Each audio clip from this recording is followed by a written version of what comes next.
Hey guys, tonight we're going to explore why medieval cities were essentially death traps designed to make you sick.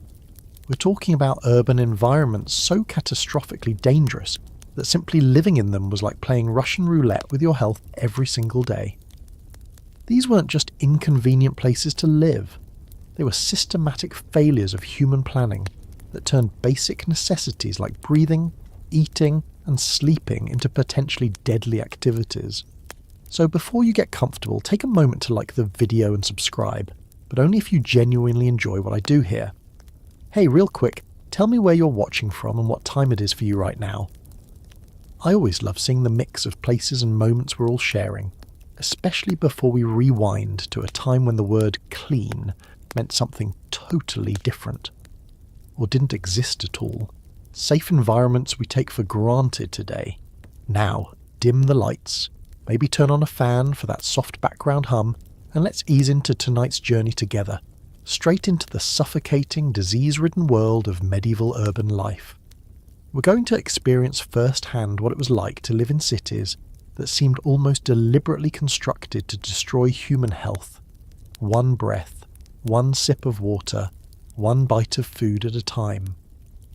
Tonight's journey will take us through the crowded maze of medieval streets, where you'll feel the walls closing in around you as thousands of people compete for space meant for hundreds. You'll breathe air so thick with smoke and sewage that your lungs will burn with every breath. You'll drink water that carries death in every drop, and you'll discover why the simple act of buying food was like gambling with your life. But this isn't just a story about suffering, it's about understanding how these urban disasters shaped the modern world. Every clean glass of water you drink, every breath of relatively fresh air you take, every safe building you enter exists because previous generations learned from the catastrophic mistakes we're about to explore together. Are you ready to step into a world where cities were humanity's greatest enemy? Where the promise of urban opportunity came with an almost certain death sentence? Where the very act of civilization seemed to work against human survival? Let's begin our descent into the medieval urban nightmare, where you'll discover that the phrase urban planning was practically an oxymoron, and where surviving to old age in a city was considered nothing short of miraculous. You wake up in 14th century London, and immediately you know something is wrong. The air feels thick, almost solid, pressed against your skin like a wet blanket. You try to sit up in your bed, but your head bumps against the ceiling, or rather the floor of the apartment above you.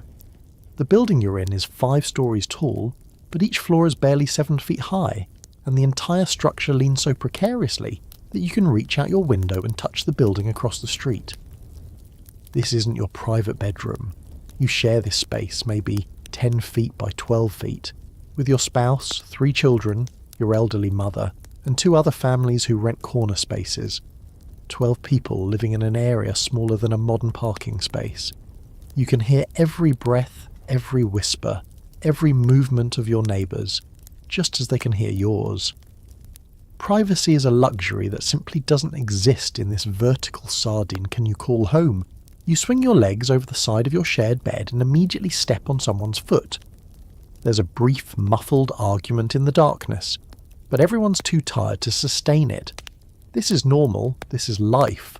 You've been stepping on each other for so long that you've developed an entire unspoken etiquette around human collision. The floorboards creak ominously under your weight, and you remember last month when the building 3 streets over collapsed in the middle of the night, killing 19 people. The buildings in your neighbourhood are growing taller and more crowded by the year, but they're not growing stronger. They're growing more dangerous, more unstable, more likely to simply give up under the weight of human desperation. You make your way to the single window that serves your floor, stepping over sleeping bodies and around chamber pots. The window is barely 2 feet wide, designed to minimise tax since windows were taxed as a luxury. Through it, you can see the street below, if you can call it a street. It's maybe 4 feet wide, hardly enough room for 2 people to pass each other without pressing against the walls. But there aren't just 2 people down there. There are dozens, maybe hundreds, all trying to navigate this impossibly narrow passage.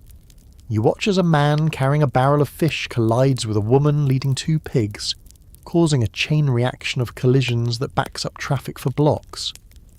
The sound of the argument that follows echoes off the walls of the surrounding buildings, amplified and distorted until it sounds like the roar of some massive angry beast. You pull your head back inside, but the sounds don't stop. They never stop.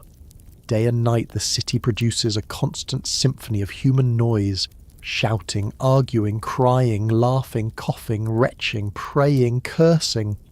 The sound bounces off the walls of the narrow streets and up through the thin floors of the overcrowded buildings, creating an acoustic nightmare that makes sleep a precious and rare commodity. The smell hits you next. It's not just one smell. It's a complex bouquet of human existence compressed into an impossibly small space. Unwashed bodies, cooking food, human waste, animal waste, rotting garbage, smoke from cooking fires, and something else. Something sweet and sickly that you don't want to identify. This is the smell of too many people living too close together with too few resources to maintain basic hygiene. You realise you need to use the communal latrine, which means joining the queue that forms every morning as hundreds of people in your building wait to use the single facility. The latrine is a hole in the ground that supposedly connects to the city's waste system, but more often than not, it's simply a hole that fills up until someone pays to have it emptied. The smell from the latrine permeates the entire building, seeping through the floorboards and into the walls, becoming part of the very fabric of your home. As you wait in line, you notice that the man in front of you is coughing, not just clearing his throat. He's producing deep, wet coughs that spray droplets into the air around him. In this crowded space, with nowhere to go and no way to avoid breathing the same air, you realise that his sickness will almost certainly become your sickness. Disease spreads through medieval cities like wildfire, and in these conditions there's no escape. The woman behind you is holding a baby that's crying with a sound that suggests hunger or illness. The baby's cries are thin and weak, not the robust wails of a healthy infant. You know, without having to ask that this baby probably won't survive its first year. In medieval cities, infant mortality hovers around 40%, and in the most crowded areas, it's even higher. The combination of poor nutrition, contaminated water, lack of sanitation, and constant exposure to disease creates a perfect storm of infant mortality. You finally reach the latrine, and the experience is everything you expected and worse. The stench is overwhelming, the facility is filthy, and you can hear the sounds of the city's waste system backing up somewhere below. This is your daily reality, fighting for access to the most basic human needs in conditions that would be considered torture by modern standards.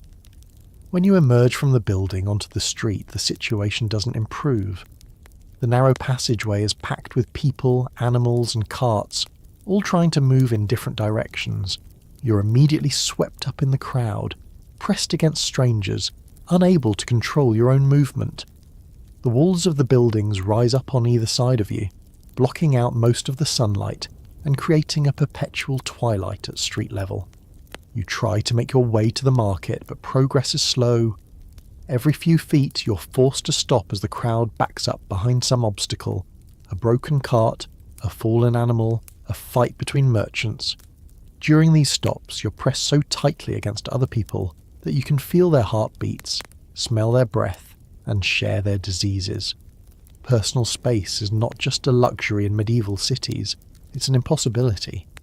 The buildings around you lean inward, creating a canopy effect that makes the street feel like a tunnel.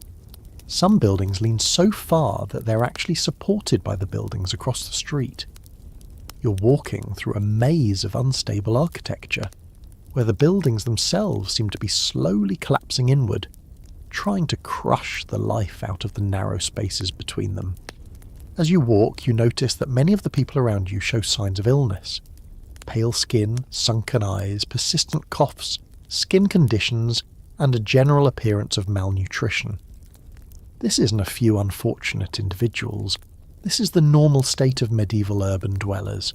The city itself is making them sick, and they're making each other sick. in an endless cycle of disease and desperation. You realise that you're not just living in a city, you're living in a machine designed to concentrate human misery.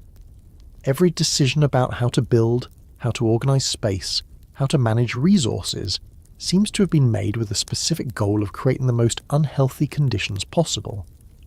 The medieval city isn't just failing to support human life, it's actively working against it.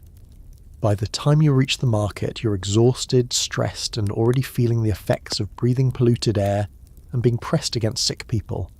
And your day has barely begun. You're about to discover that the crowded streets are just the beginning of your urban nightmare. You're standing at the edge of the Thames in medieval London, but this isn't the river you might imagine. The water in front of you isn't blue or even brown, it's black. Not metaphorically black, but literally black, with a surface that seems to absorb light rather than reflect it. The smell rising from the water is so intense that you instinctively cover your nose and mouth, but it doesn't help.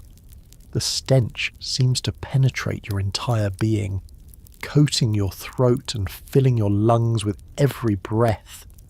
This is where your drinking water comes from.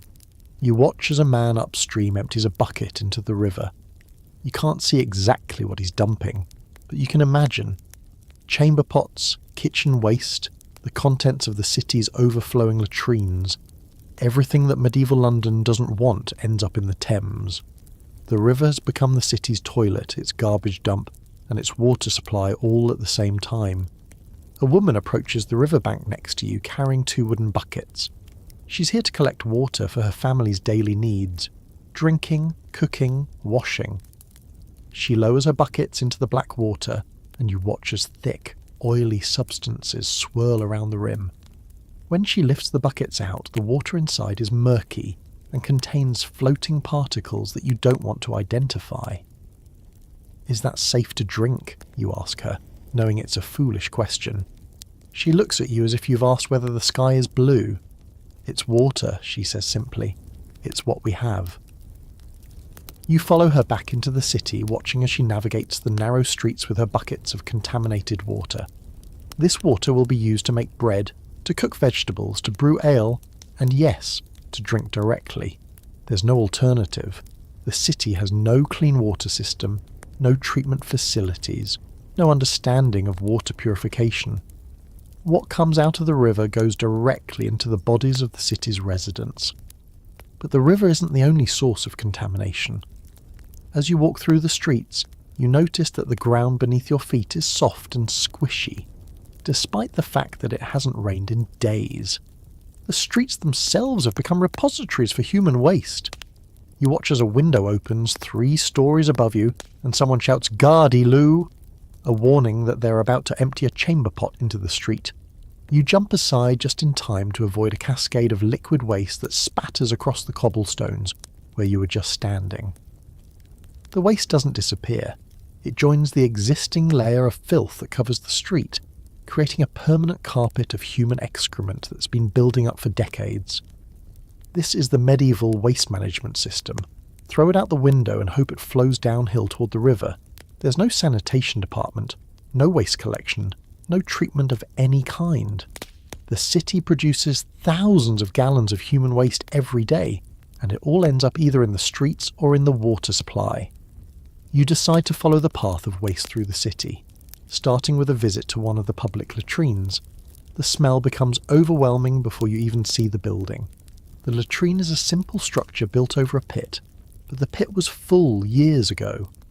Now the waste simply accumulates above ground, creating a mountain of human excrement that attracts flies, rats, and diseases. The people using the latrine step carefully around the worst of the mess, but there's no way to avoid it entirely. Children play in the streets nearby, their bare feet splashing through puddles of waste. They don't know any better. This is normal to them.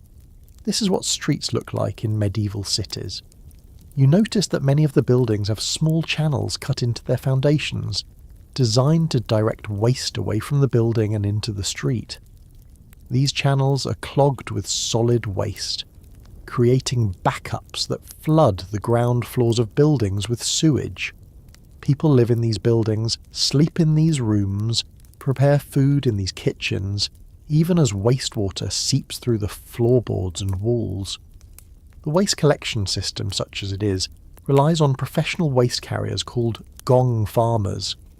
You encounter one of these men as he works to empty a particularly full latrine. He's covered head to toe in filth, and the smell around him is so intense that other people give him a wide berth. His life expectancy is measured in years, not decades. The constant exposure to human waste and the diseases it carries ensures that gong farmers die young, often from infections that start as simple cuts or scrapes. You watch as he loads the waste into a cart which he'll take to the edge of the city to dump in fields or rivers. But the cart is overloaded, and waste spills out as he navigates the narrow streets, leaving a trail of contamination behind him. The wheels of the cart splash through puddles of waste, spreading the contamination further. The most horrifying realization comes when you understand the water cycle in medieval cities. The same water that carries away the city's waste is the same water that supplies the city's needs. The Thames flows through London, collecting waste from upstream cities, then providing water for London's residents, who add their own waste before sending it downstream to the next city. Every medieval city along a river is drinking the waste of every city upstream. You visit a brewery, thinking that perhaps fermented beverages might be safer than water. The brewer explains that he gets his water from the same river, but he believes that the brewing process makes it safe. He's partially right. The alcohol content does kill some bacteria, but the water is still contaminated with heavy metals, industrial waste, and human pathogens that aren't affected by fermentation. The baker you visit uses river water to make bread, mixing it with flour that's been stored in cellars that flood regularly with sewage. The vegetables in the market are washed in contaminated water, and the fish you can buy were caught in rivers that serve as open sewers. Every meal is a gamble with death. You begin to understand why medieval people suffered from constant stomach ailments, why diarrhea was so common that it was considered normal, why diseases like cholera and dysentery swept through cities like wildfire. The waste management system wasn't just inadequate, it was actively poisoning the population. The wealthy try to protect themselves by having their own wells, but even these are contaminated. The wells are often located near latrines, and the groundwater carries waste from the surrounding area. A wealthy merchant proudly shows you his private well, not realizing that it's drawing water from ground that's been saturated with centuries of human waste. You watch as children play in the streets, splashing through puddles that contain concentrations of waste that would be considered toxic by modern standards. They're building their immune systems the hard way, but many of them won't survive the process. The ones who do survive carry intestinal parasites and chronic infections that will affect their health for their entire lives. The city's attempts at waste management are worse than useless. They're actively harmful. The waste collection system spreads contamination rather than containing it. The water supply system guarantees that everyone drinks everyone else's waste. The street cleaning system, when it exists at all, simply moves waste from one place to another without actually removing it. As night falls, you realise that the contamination doesn't stop. The waste continues to flow, the water continues to carry disease, and the city continues to poison itself. You're living in a system where the most basic human needs, water, food, shelter, have been turned into delivery mechanisms for death. Tomorrow you'll wake up and drink the same contaminated water, eat food prepared with the same poisoned ingredients, and breathe air that carries the smell of the city's waste. This isn't just a temporary problem, it's a permanent condition, a way of life that guarantees that most people will be sick most of the time. You're beginning to understand that medieval cities weren't just unhealthy by accident, they were toxic by design. You step outside your crowded tenement building into what should be morning air, but instead you're hit by a wall of smoke so thick you can barely see the building across the narrow street. This isn't fog. It's the permanent atmospheric condition of medieval urban life. The air itself has become a weapon against human health, loaded with toxins that attack your lungs with every breath. The smoke comes from everywhere. Every building around you has multiple chimneys, and from each chimney pours a steady stream of black smoke. But these aren't efficient, clean-burning fires. These are crude hearths burning whatever fuel people can afford. Wood when they're lucky, but more often peat, coal, animal dung, or even garbage. The smoke isn't just carrying away heat, it's carrying away the toxic byproducts of burning organic waste. You try to take a deep breath, but immediately start coughing. The air burns your throat and makes your eyes water. This isn't just discomfort. This is your body's warning system telling you that what you're breathing is actively harmful. But there's no escape. This is the air that's available, and breathing it is your only option. As you walk through the streets, you notice that the smoke isn't just coming from residential buildings. Every workshop, every business, every industry is contributing to the toxic cloud that hangs over the city. The metalworkers are burning coal and charcoal to heat their forges, sending heavy metals and sulfur compounds into the air. The leather tanners are burning materials that produce some of the most toxic smoke imaginable, including chemicals that attack the nervous system and cause cancer. You stop outside a blacksmith's shop and watch as he works at his forge. The heat is intense, even from several feet away, and the smoke coming from his chimney is almost black. But what's really shocking is that he's working in this environment all day, every day, breathing these toxins directly into his lungs. His life expectancy is significantly shorter than average, and he'll likely die of respiratory disease before he reaches 50. The air pollution isn't just about smoke from fires. You pass a row of buildings where people are dyeing cloth, and the smell is overwhelming. The dyes are made from chemicals that would be considered hazardous waste today, and they're being boiled and processed in open containers. The vapours from these processes are highly toxic, but they're being released directly into the air that everyone breathes. You realise that the medieval city has no concept of air quality control. There are no regulations about what can be burned, no standards for chimney construction, no limits on industrial emissions. Every person and every business is free to pollute the air as much as they want, and they're all doing it at the same time. The combination of all these pollution sources creates an atmospheric soup that's actively hostile to human life. You can taste the smoke in your mouth, feel the particles settling in your lungs, and smell the complex mixture of organic decay, industrial waste, and human desperation that defines medieval urban air. But the pollution isn't just about industry and heating. The air is also contaminated with the smell of human waste, rotting garbage, and decomposing organic matter. The streets are covered with waste, and as it decays, it produces gases that add to the toxic mix. You're breathing air that contains particles of human excrement, rotting food, and decomposing animal matter. The animals in the city contribute their own pollution. Horses, pigs, chickens, and cattle all produce waste, and much of it ends up in the streets where it decomposes and releases gases into the air. The animal waste mixes with human waste, creating a fermentation process that produces methane and other toxic gases. You notice that many of the people around you show signs of respiratory distress. Chronic coughing is so common that it's considered normal. People's breathing is laboured, their skin has a greyish tone, and their voices are often hoarse from the constant irritation of breathing polluted air. Respiratory diseases are among the leading causes of death in medieval cities, and it's easy to see why. The wealthy try to protect themselves by burning expensive, cleaner-burning fuels and by living in buildings with better ventilation. But even they can't escape the city's atmospheric pollution. The air doesn't respect property lines or social boundaries.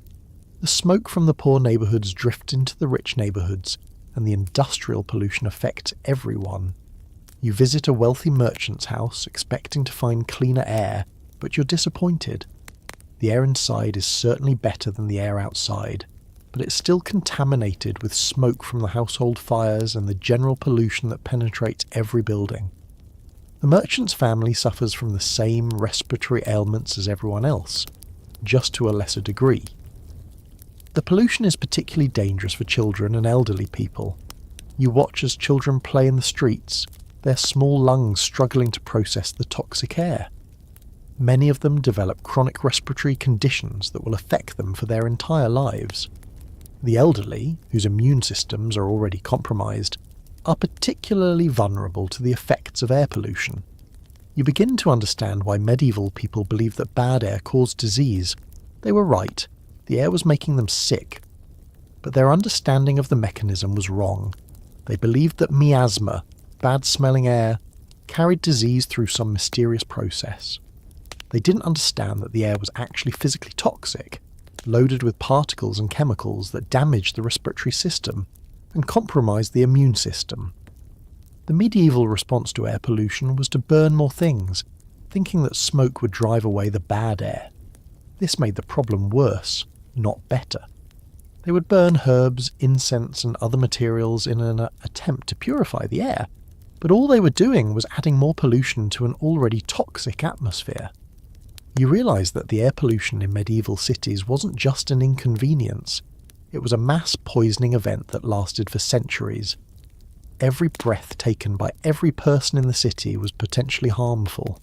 The cumulative effect of breathing this toxic air day after day, year after year, was devastating to human health. The lack of understanding about air quality meant that people made choices that worsened their situation. They built their homes close together, creating wind patterns that trapped polluted air. They located their workshops in residential areas, ensuring that everyone would be exposed to industrial pollution.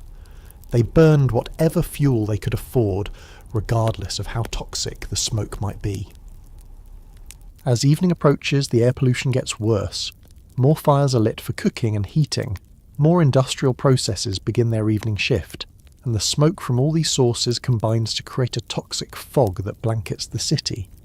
The air becomes so thick that visibility drops to just a few feet, and breathing becomes a conscious effort. You're forced to take shallow breaths, trying to minimise the amount of toxic air you're taking into your lungs. But you can't stop breathing entirely. You're trapped in a system where the most basic necessity for life, air, has been turned into a poison that slowly kills everyone who breathes it. By the time you return to your crowded tenement, you're exhausted from the effort of breathing polluted air all day. Your throat is raw, your eyes are burning, and your chest feels tight. This is your daily reality. Breathing air that's actively harmful to your health because there's no alternative. You realise that the medieval city has managed to pollute the one thing that everyone must have to survive. The air itself has become an enemy, and there's no escaping it. Every breath is a compromise with death, and the city's residents are slowly suffocating in the toxic atmosphere they've created. Tomorrow you'll wake up and breathe the same poisoned air, and the day after that, and the day after that. This isn't just a temporary problem, it's a permanent condition that defines medieval urban life. The air that should sustain life has been transformed into a slow-acting poison that ensures that most people will die young, and those who survive will carry the damage in their lungs for the rest of their lives. The poisoned air you've been breathing has made you hungry, despite the nausea that comes from breathing toxins all day. Your stomach growls with a hollow, desperate sound that reminds you that you haven't eaten since yesterday morning. In medieval cities, hunger isn't just about missing a meal. It's about risking your life every time you try to satisfy it. The market awaits, and with it, a deadly game of culinary Russian roulette where every bite could be your last. You make your way through the narrow streets toward the central market, following the smell that grows stronger with each step. But this isn't the appetizing aroma of fresh food. It's something else entirely. It's the sweet, cloying scent of decay mixed with desperate attempts to mask it with herbs and spices. The medieval marketplace is a festival of rot disguised as nourishment, where the line between food and poison has been blurred beyond recognition. As you enter the market square, you're immediately overwhelmed by the sensory assault. The sounds hit you first, merchants shouting over each other, trying to sell their wares before anyone can examine them too closely. There's an urgency in their voices, a desperation that suggests they know exactly what they're selling and how little time they have before it becomes obviously inedible. The meat vendor's stall is your first stop, and immediately you understand why he's shouting so loudly. The meat hanging from his hooks is covered with flies, thick black clouds of insects that lift off in angry swarms when he waves his hands. The meat itself has taken on colours that meat should never be. Greenish patches, dark spots that could be mould or could be something worse, and a surface that gleams with a slick oily sheen that suggests advanced decomposition. "Fresh beef!" he shouts, even as you watch him use a sharp knife to scrape off the most obviously rotten parts. Slaughtered yesterday? You suspect that yesterday might have been last week or possibly last month. The smell from his stall is so intense that other customers approach with cloths over their noses, but they still approach. This is what's available, and people need protein to survive. You watch as a woman buys a piece of the questionable meat, haggling not over quality but over price. She knows the meat is bad, everyone knows, but it's what she can afford. She'll take it home, cook it thoroughly, season it heavily with whatever spices she can afford, and hope that the heat and herbs will kill whatever bacteria and parasites have taken up residence in the rotting flesh. The bread stall seems safer until you look more closely. The loaves are dense and heavy, with a greyish colour that suggests the flour was already spoiled when it was milled. The baker explains proudly that he only uses the finest grain, but you can see black spots throughout the bread that could be ergot, a fungus that causes hallucinations, convulsions and death. The baker either doesn't know about the ergot or doesn't care.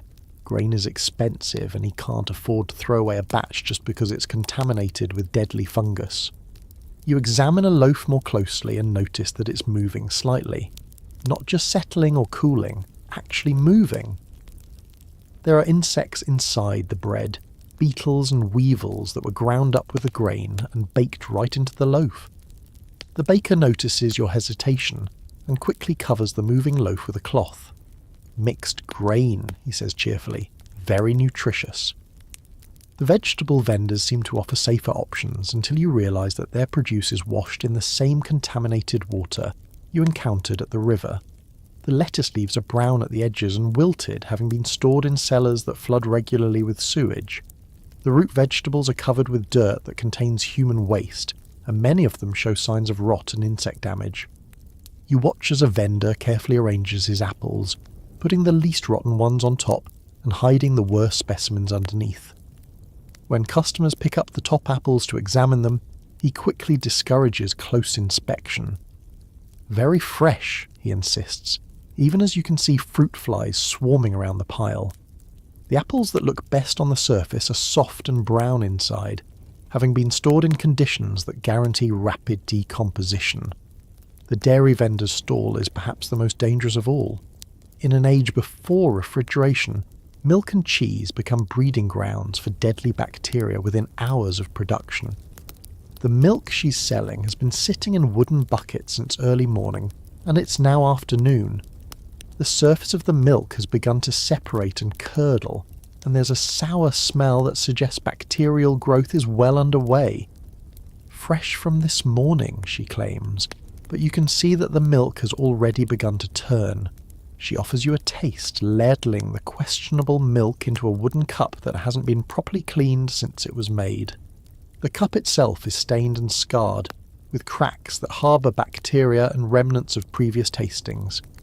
You decline the milk and examine her cheese instead. The wheels of cheese are covered with a fuzzy growth that she claims is natural aging, but which looks suspiciously like the kind of mould that grows on food left in damp, unsanitary conditions. She cuts you a slice, and you can see that the cheese has an inconsistent texture with patches of different colours and what appear to be insect larvae embedded in the body of the cheese. The fish vendor presents perhaps the most challenging choice of all. Fish spoils faster than any other protein, and in medieval cities it often travelled for days from the coast to the inland markets.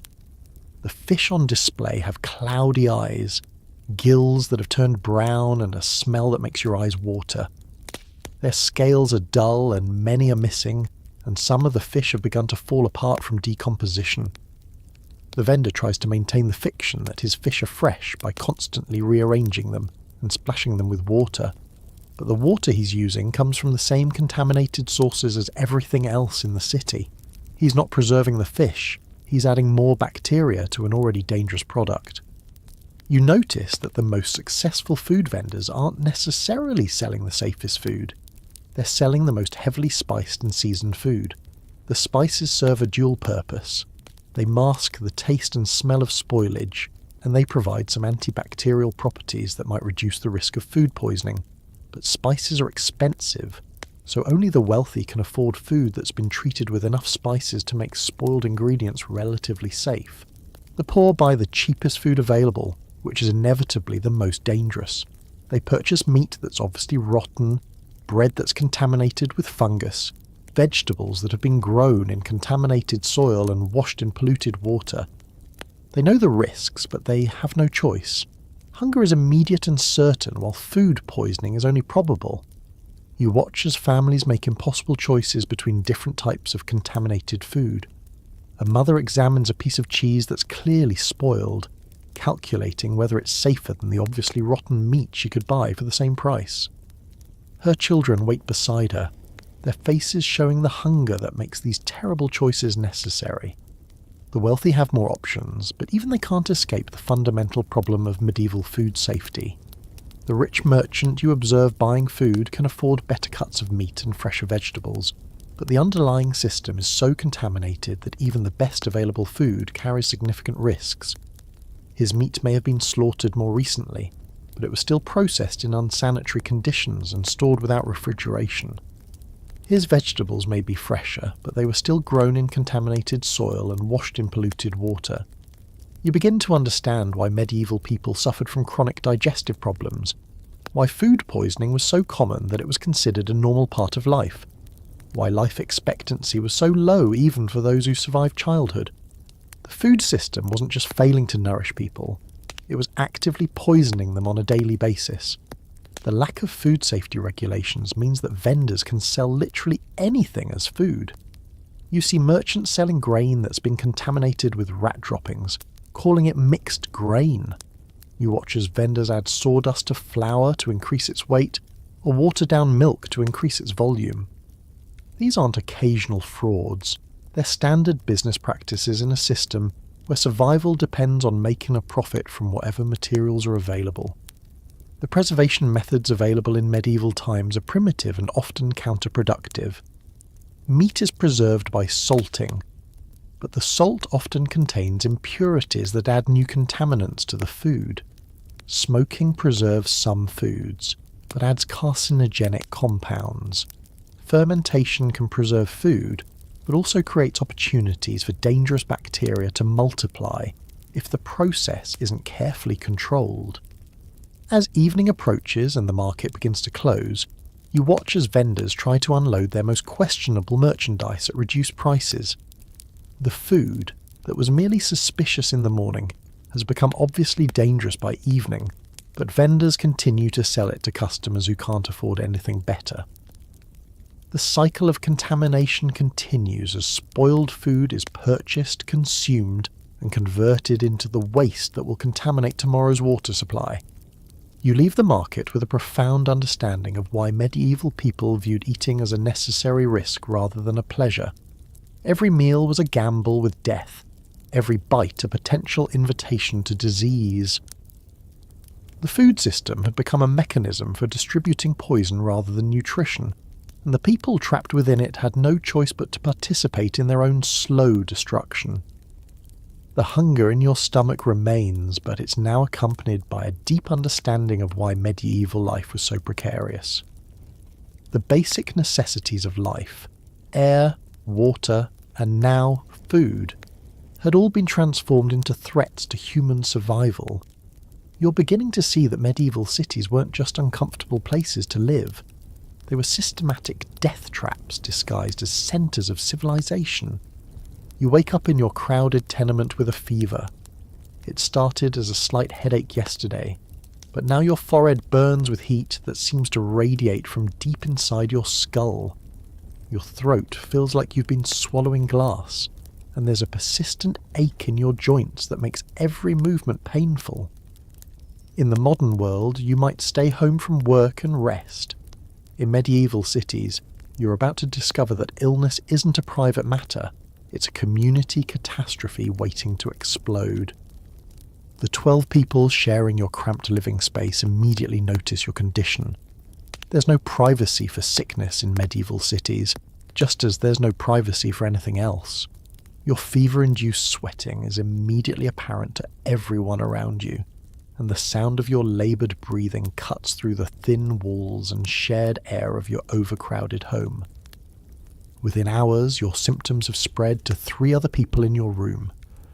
Disease transmission in medieval cities doesn't follow modern patterns of gradual spread. It moves like wildfire through communities that are packed together like kindling.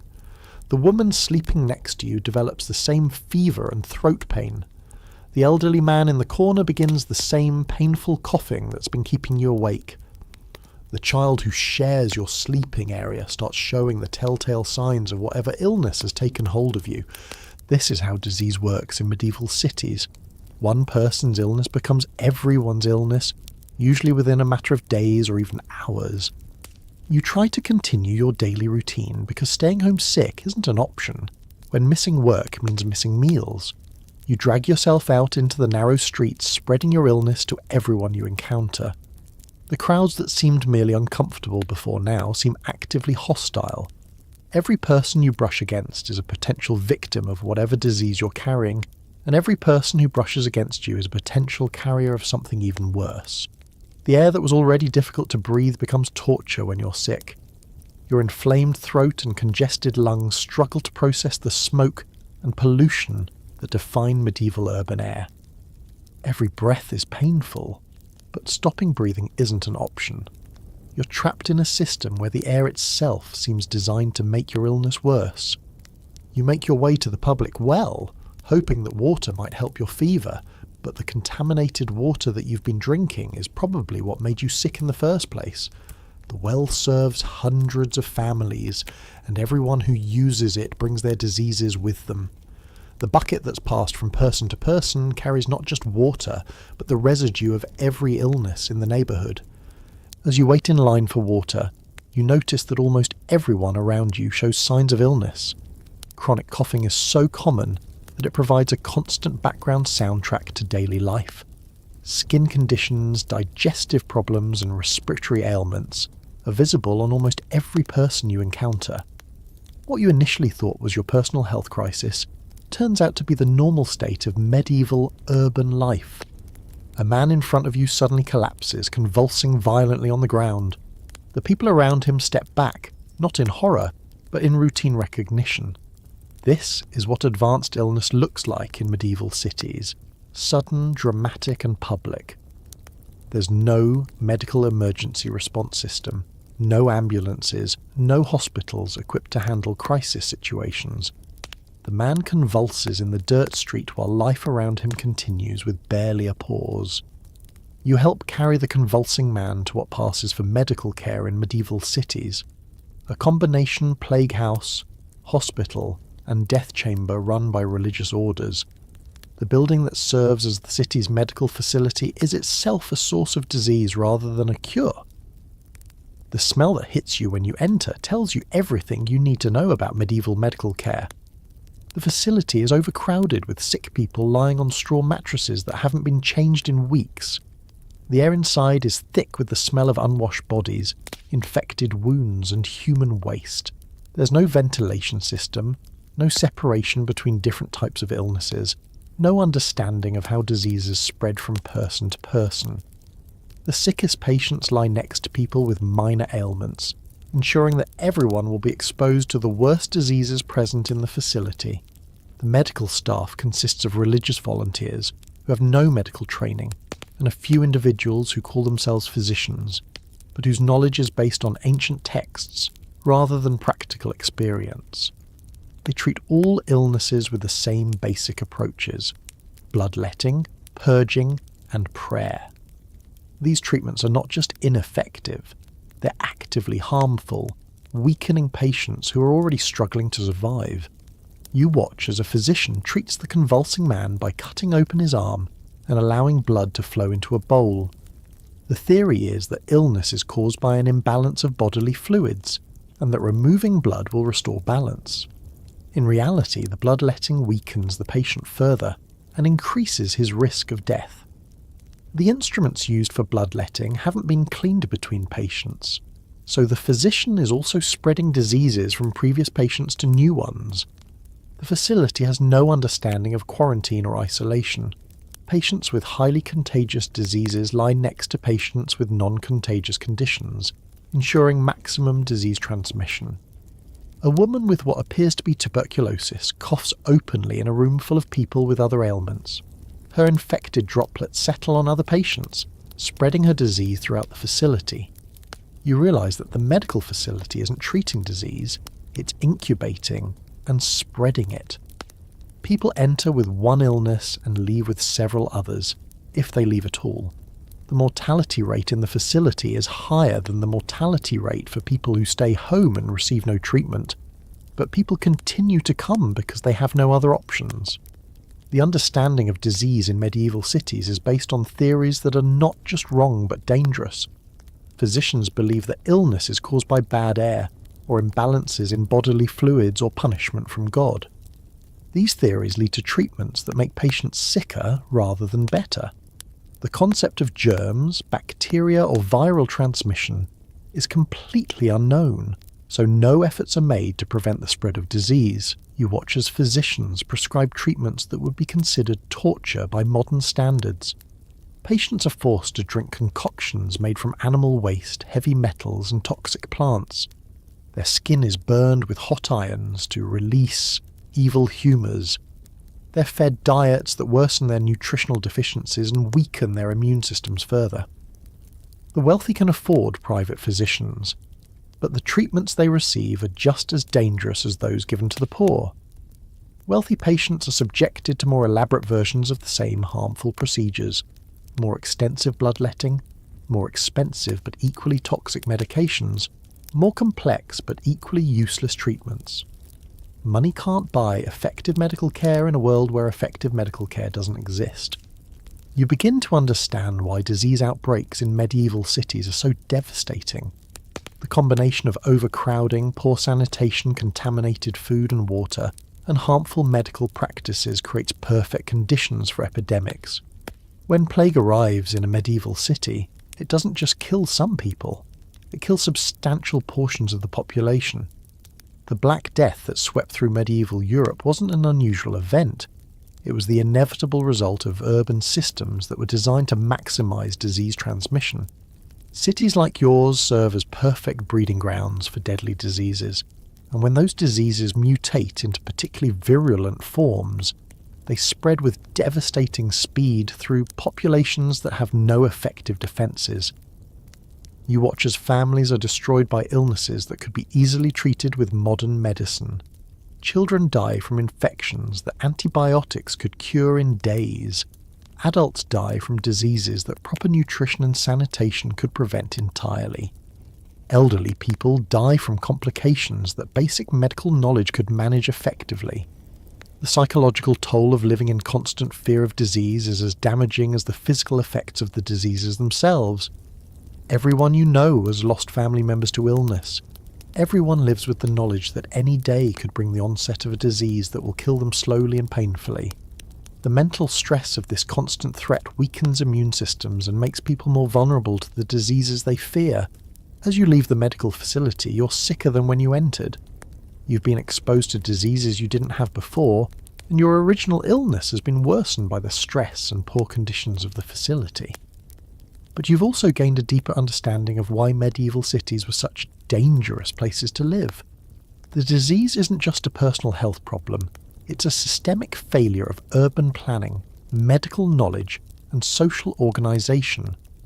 Medieval cities have created conditions that turn every illness into a potential epidemic, every sick person into a vector for spreading disease, and every attempt at medical treatment into an opportunity for making people sicker. You return to your overcrowded tenement knowing that your illness will continue to spread to everyone around you, just as their illnesses will spread to you. The cycle of disease transmission that defines medieval urban life will continue, claiming lives and destroying families with the regularity of the seasons. In medieval cities, Disease isn't an unfortunate accident, it's an inevitable consequence of systems that prioritise economic efficiency over human health, that pack people together without regard for the consequences, and that treat illness with methods that make it worse rather than better. Your illness has weakened you, but you still need shelter, and in medieval cities, shelter comes with its own unique set of deadly risks. The building you call home isn't just poorly constructed, it's actively dangerous, built using methods and materials that virtually guarantee structural failure, fire, and collapse.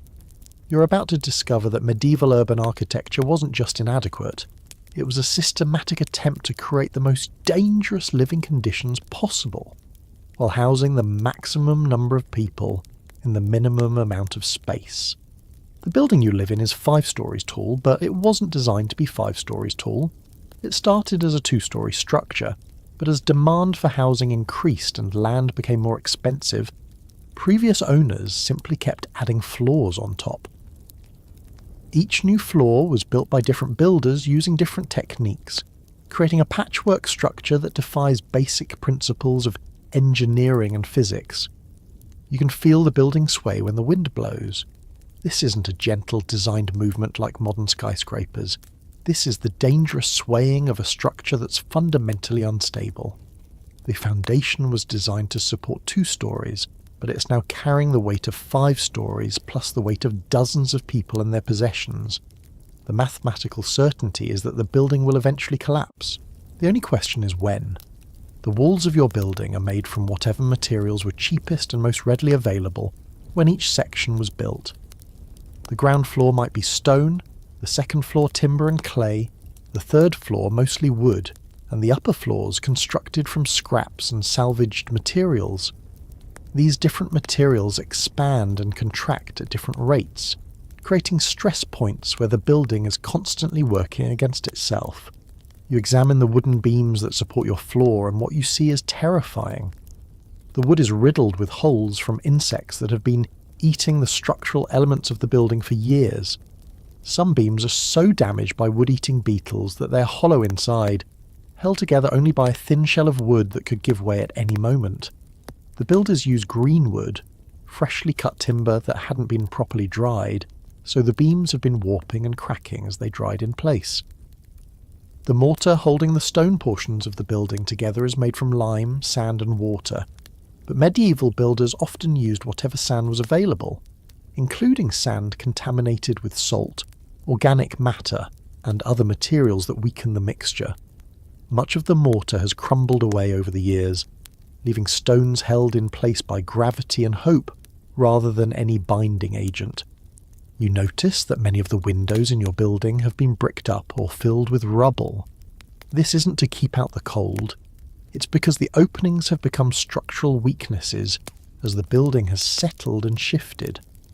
Former windows have become cracks that threaten the integrity of the walls, so they've been filled with whatever materials were available to prevent total collapse. The floors are another source of constant danger. The wooden planks are uneven, with gaps between them large enough for small objects to fall through to the floors below. Some planks are rotted through entirely, creating holes that could easily trap a foot or ankle. The floors creak and sag under weight, and you can feel them bouncing as people walk across them. The vibrations from people moving around on upper floors are transmitted through the entire building, creating a constant state of structural stress. Your building shares walls with the buildings on either side, but these aren't properly connected shared walls. They're separate structures that happen to be touching. As the buildings settle at different rates and in different directions, they push against each other, creating stress that weakens both structures. You can see cracks running along the shared walls where the buildings are slowly crushing each other. The most dangerous aspect of your building is its relationship to fire. The entire structure is essentially a wooden box filled with combustible materials. The cooking fires, heating fires, and workshop fires that are essential for daily life are constant sources of ignition, and once a fire starts in a medieval building, there's virtually no way to stop it from destroying the entire structure. You watch as your neighbour cooks dinner over an open fire in a room where the ceiling is barely 7 feet high. Sparks from the fire regularly land on the wooden floor, the cloth hangings that provide privacy, and the straw bedding that covers most of the living space. The chimney that's supposed to carry smoke safely away from the building is cracked and leaking, allowing smoke and heat to build up inside the walls where they create perfect conditions for spontaneous combustion. The builder who constructed the chimney used whatever stones were available and mortared them together with clay that has since cracked and fallen away. Hot gases from the fire escape through these cracks into the wooden structure of the building, slowly drying out the timber and creating tinder that needs only a spark to burst into flames. Fire safety in medieval buildings is essentially non-existent. There are no fire exits, no sprinkler systems, no fire-resistant materials, and no building codes that require safe construction practices. When fires start, people escape by jumping from windows or not at all. The narrow streets between buildings make it impossible for firefighting equipment to reach burning structures, even if effective firefighting equipment existed. You learn that your building has burned down twice in the past 30 years, and each time it was rebuilt in the same dangerous way using the same unsafe materials and methods. The people who live in the building know it's a fire trap, but they have no other options. This is the housing that's available, and living in a dangerous building is better than having no shelter at all. The sanitation systems in your building create additional structural hazards. The building has a single latrine that serves all 5 floors, and the waste system consists of a pit that was dug when the building was first constructed. But the pit was sized for a 2-story building with a few families, not a 5-story building with dozens of residents. The waste system has been overflowing for years, and the liquid waste has been seeping into the foundation of the building, weakening the stone and mortar that supports the entire structure. You can smell the structural decay in the basement of the building, where water and waste have created conditions for rot and corrosion that are slowly eating away at the building's foundation. The wooden support posts in the basement are soft with rot, and some have been replaced with crude props that provide temporary support, but no long-term solution. The building's electrical system consists of candles and oil lamps, which provide inadequate light while creating constant fire hazards. The stairs between floors are steep, narrow and uneven, making falls a daily occurrence. There are no railings, no lighting for the stairs at night, and the steps themselves are worn smooth by years of use, creating slippery surfaces that become deadly when wet. You watch as an elderly man falls down the stairs, breaking his arm and cutting his head on the rough wooden steps. This is a common occurrence, but there's no system for dealing with injuries beyond basic first aid provided by neighbours. The man will either heal on his own or die from his injuries, depending on whether infection sets in or whether the internal injuries are more serious than they appear. The overcrowding in your building puts additional stress on every system. The floors that were designed to support the weight of a few families are now supporting the weight of dozens of people plus their possessions. The foundation that was adequate for the original structure is now grossly inadequate for the expanded building. The waste system that might have worked for the original residents is completely overwhelmed by the current population. You begin to understand that the building you live in isn't just poorly maintained, it's fundamentally unsafe by design. Every aspect of its construction prioritizes immediate cost savings over long-term safety. The builders used the cheapest materials available, employed the fastest construction methods possible, and ignored basic principles of structural engineering in favour of maximising rentable space. The building regulations that exist are focused on preventing fires from spreading between buildings, rather than preventing fires from starting within buildings. Building owners are required to maintain buckets of water for firefighting, but there's no requirement that buildings be constructed using safe methods or materials. The regulations assume that buildings will burn down regularly and focus on limiting the damage rather than preventing the disasters. You realise that your building is representative of thousands of similar structures throughout the medieval city. Each one is a disaster waiting to happen, filled with people who have no choice but to accept the risks because safe housing doesn't exist at prices they can afford.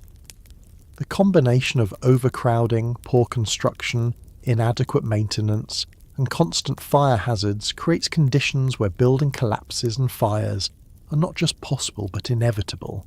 As you settle in for another night in your structurally unsound, overcrowded, fire-prone building, you understand that the shelter that should protect you from the dangers of medieval urban life has become another source of danger itself. The walls that surround you could collapse, burn, or simply fall apart at any moment, and there's nothing you can do about it except hope that you're not in the building when the inevitable disaster finally occurs. Tomorrow you'll wake up in the same dangerous building, assuming it's still standing, and face another day of navigating the systematic hazards that define medieval urban life. The air will still be poisoned, the water will still be contaminated, the food will still be spoiled, disease will still be spreading, and the buildings will still be slowly collapsing around the people trapped inside them. Your fever from the previous days has worsened, and the pain in your joints has become unbearable. The illness that started as a minor discomfort has progressed into something that threatens your ability to work, and in medieval cities, not working means not eating. You need medical help, but you're about to discover that seeking treatment in a medieval city is often more dangerous than remaining untreated. The physicians, surgeons, and healers who promise to cure your ailments are more likely to kill you with their remedies than the disease itself. You make your way to the workshop of Master Aldrich, a physician who has gained a reputation in your neighbourhood for treating fevers and joint pain. His shop is located on the ground floor of a leaning building, and the smell that greets you when you enter is a complex mixture of herbs, rotting organic matter, and something metallic that makes your stomach turn.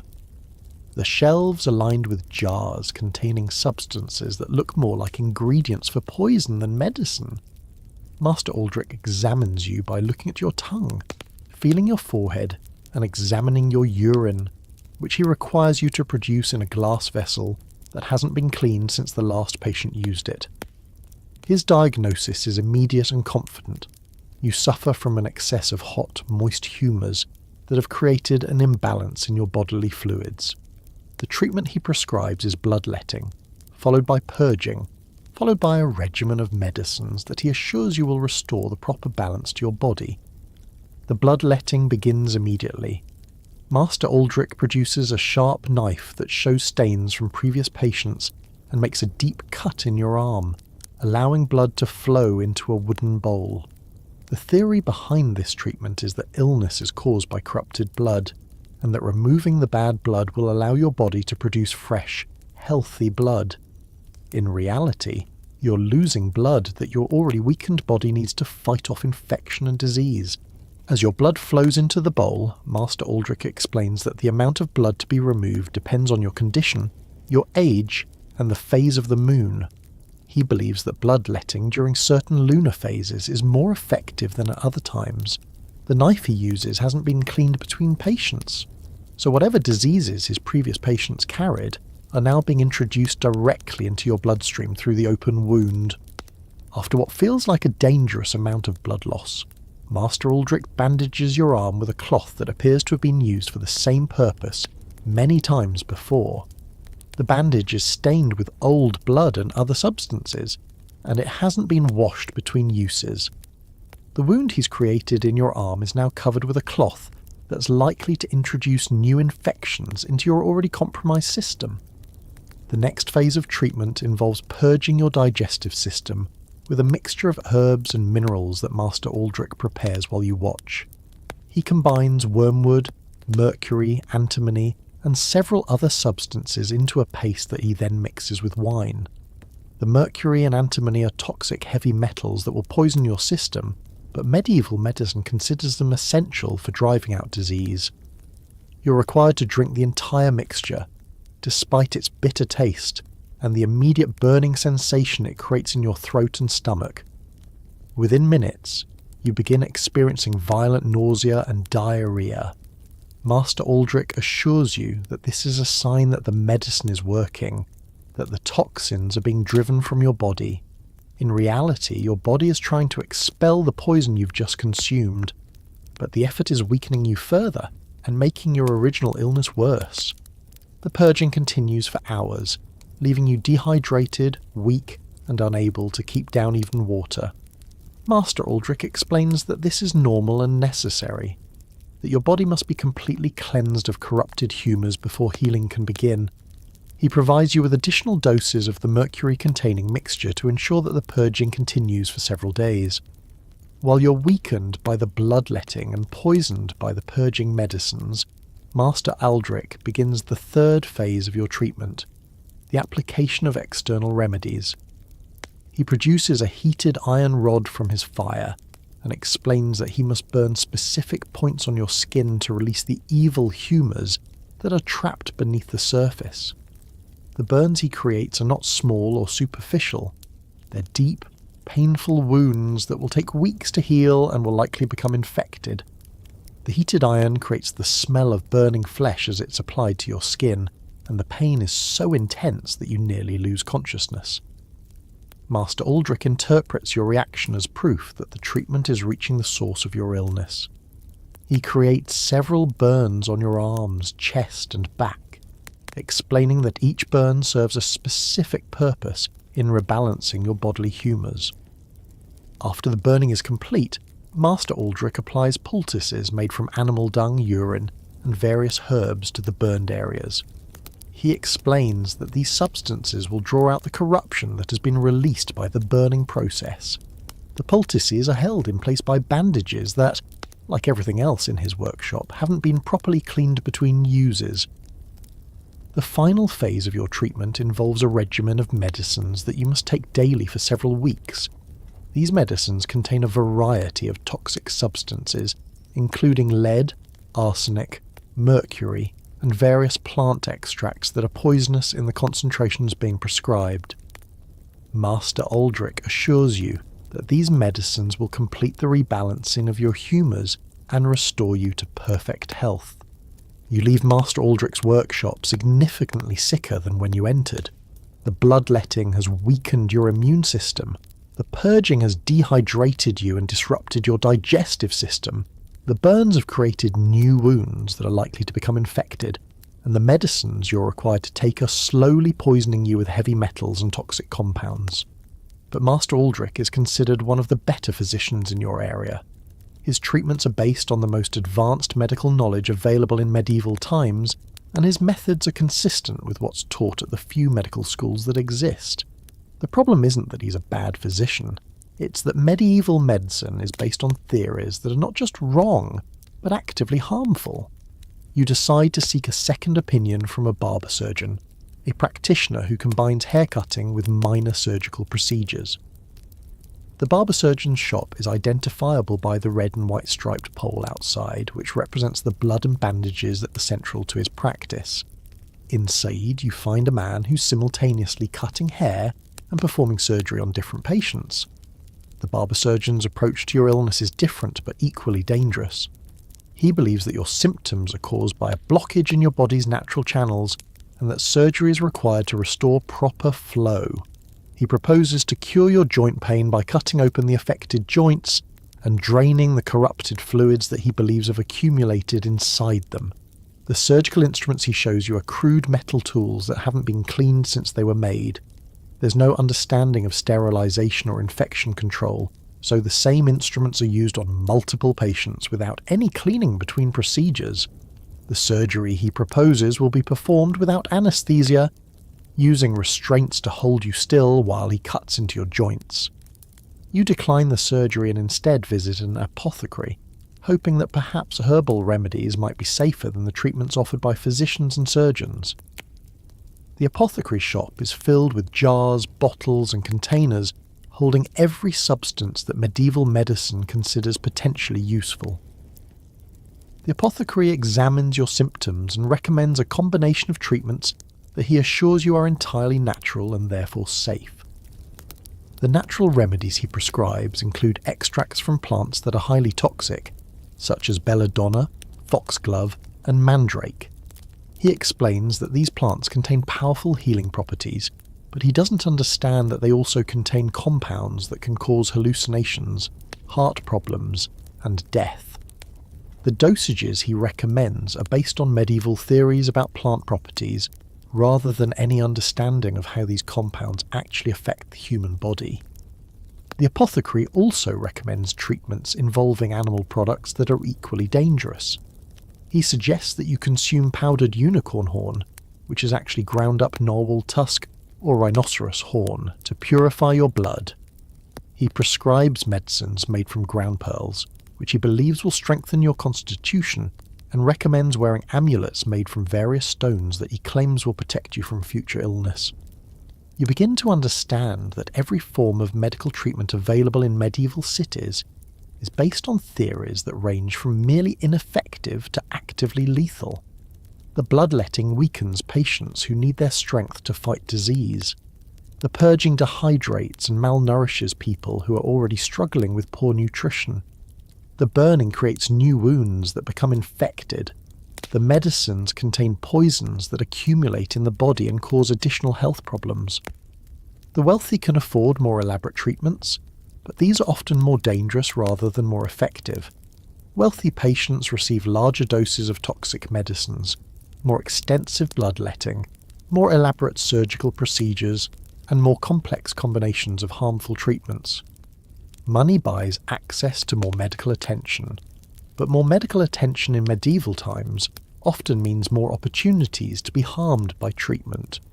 You visit a monastery where monks provide medical care based on religious principles. The monks believe that illness is a punishment from God, and that healing can only occur through prayer, fasting, and penance. Their treatments involve extended periods without food, which weakens patients further, and exposure to cold and discomfort, which they believe will demonstrate proper humility to God. The religious approach to medicine includes the use of holy relics, which are supposed to have healing properties through divine intervention. You're encouraged to touch pieces of bone, cloth, and other materials that are claimed to have belonged to saints. These relics are handled by hundreds of sick people, making them perfect vectors for disease transmission. But the monks believe that faith will protect the faithful from any negative effects. The monasteries also practice exorcism as a medical treatment, believing that many illnesses are caused by demonic possession. The exorcism process involves restraining patients and subjecting them to physical and psychological stress that often makes their condition worse. Patients who don't respond to exorcism are sometimes declared to be beyond help and are abandoned to die. You begin to realize that the fundamental problem with medieval medicine isn't just lack of knowledge, it's that the existing knowledge is actively harmful. The theories that guide medical practice lead inevitably to treatments that weaken patients, introduce new diseases, and often cause more suffering than the original illness. The medical establishment in medieval cities has created a system where seeking treatment for illness is more dangerous than remaining untreated. The physicians, surgeons, apothecaries, and religious healers who promise to cure disease are actually spreading disease, weakening immune systems and killing patients with treatments that are based on theories that have no connection to reality. As you leave the monastery, still carrying your original illness plus the new problems created by your attempts to seek treatment, you understand that the medical system in medieval cities is another example of how urban life has been organized to work against human survival. The people who should be helping the sick are making them sicker. The treatments that should cure disease are spreading disease, and the knowledge that should guide healing is actually a guide to causing harm. The fever that brought you to seek medical help is still with you, but now it's accompanied by weakness from blood loss, poisoning from toxic medicines, infected wounds from burns, and exposure to new diseases from contaminated instruments and facilities. The medical system hasn't healed you. It's made you a more complex and dangerous case than you were when you started. Chapter 8. Work until death. Despite your illness and the damage caused by seeking medical treatment, you must return to work. In medieval cities, missing work means missing meals, and missing too many meals means death. Your body is weakened, your immune system is compromised, and your wounds from medical treatment are still healing. But the economic system that controls your life doesn't recognize illness as an excuse for not working. You're about to discover that medieval urban work isn't just difficult or unpleasant. It's systematically designed to destroy the human body through repetitive stress, toxic exposure, and physical danger. Your work assignment is in the textile industry, specifically in a workshop that processes wool into finished cloth. The building where you work is typical of medieval industrial spaces, cramped, poorly ventilated, and designed to maximise production rather than worker safety. The air inside the workshop is thick with fibre particles that get into your lungs with every breath, creating the distinctive cough that marks textile workers and eventually leads to the lung disease that will probably kill you before you reach old age. The work begins before dawn and continues until after dark with only brief breaks for meals. There are no labour laws, no regulations about working hours, and no concept of worker rights. You work as long as the foreman demands, and you perform whatever tasks are assigned regardless of their effect on your health. The workshop operates on the principle that workers are expendable resources to be used up as quickly and efficiently as possible. Your specific job involves operating a spinning wheel that requires you to maintain the same posture for hours at a time. You stand in a slightly twisted position, with one foot operating the wheel's pedal while your hands manipulate the fibres and guide the thread. This position puts constant stress on your back, hips, and knees, and the repetitive motion of your hands and arms quickly leads to pain in your joints and muscles. After just a few hours of work, you can feel the strain in your body. Your back aches from the twisted posture, your legs hurt from standing on the hard floor, and your hands are developing cramps from the repetitive motions required to operate the spinning wheel. But this is only the beginning of your workday. You have 10 or 12 more hours of the same motions ahead of you. The workshop is filled with other workers performing similar repetitive tasks, and you can see the long-term effects of this work on their bodies. Many of the older workers are permanently bent and twisted from years of maintaining unnatural postures. Their hands are gnarled and deformed from arthritis caused by repetitive stress. Some can barely walk due to damage to their hips and knees from standing on hard surfaces for decades. The air quality in the workshop is devastating to respiratory health. The process of preparing wool for spinning creates clouds of fibre particles, dust, and debris that fill the air and settle in workers' lungs. There's no ventilation system, no dust control, and no understanding that breathing these particles causes permanent lung damage. You can feel the particles coating your throat and settling in your chest, adding to the respiratory damage you've already suffered from breathing the polluted air of the medieval city. The workshop also uses various chemicals in the textile processing, including dyes, mordants, and cleaning agents that are toxic to human health. These chemicals are stored in open containers, and their vapours mix with the fibre particles in the air to create a toxic atmosphere that attacks multiple organ systems simultaneously. The workers handle these chemicals directly, with no protective equipment and no understanding of their health effects. You watch as a worker in the dyeing section accidentally spills a container of mordant on his arm. The chemical immediately begins burning his skin, but there's no safety protocol for dealing with chemical burns. He attempts to wash off the chemical with water from the same contaminated source that supplies the rest of the city, which may actually make the burn worse by introducing bacteria into the wound. The tools and equipment in the workshop are designed for efficiency rather than safety. The spinning wheels have exposed moving parts that can catch clothing or body parts, leading to injuries that range from minor cuts to severed fingers. The looms have sharp edges and heavy components that can cause serious injuries if they malfunction, or if workers make mistakes due to fatigue. As the day progresses, you notice that fatigue becomes a major safety hazard. Workers who have been performing repetitive motions for hours become careless and make mistakes that lead to injuries. The combination of physical exhaustion, toxic air and dangerous equipment creates conditions where accidents are not just possible but inevitable. The lighting in the workshop is provided by oil lamps and candles, which create additional hazards while providing inadequate illumination. The poor lighting forces workers to strain their eyes and lean closer to their work, creating additional stress on their necks and backs. The open flames from the lamps and candles also create fire hazards in a workshop filled with flammable fibres and chemicals. Your lunch break consists of 15 minutes to eat whatever food you've brought from home, which in your case is bread that's probably contaminated with ergot, and water that's definitely contaminated with sewage. You eat standing up in the same toxic atmosphere where you work, so even your meal break doesn't provide relief from the chemical and particle exposure that's damaging your health.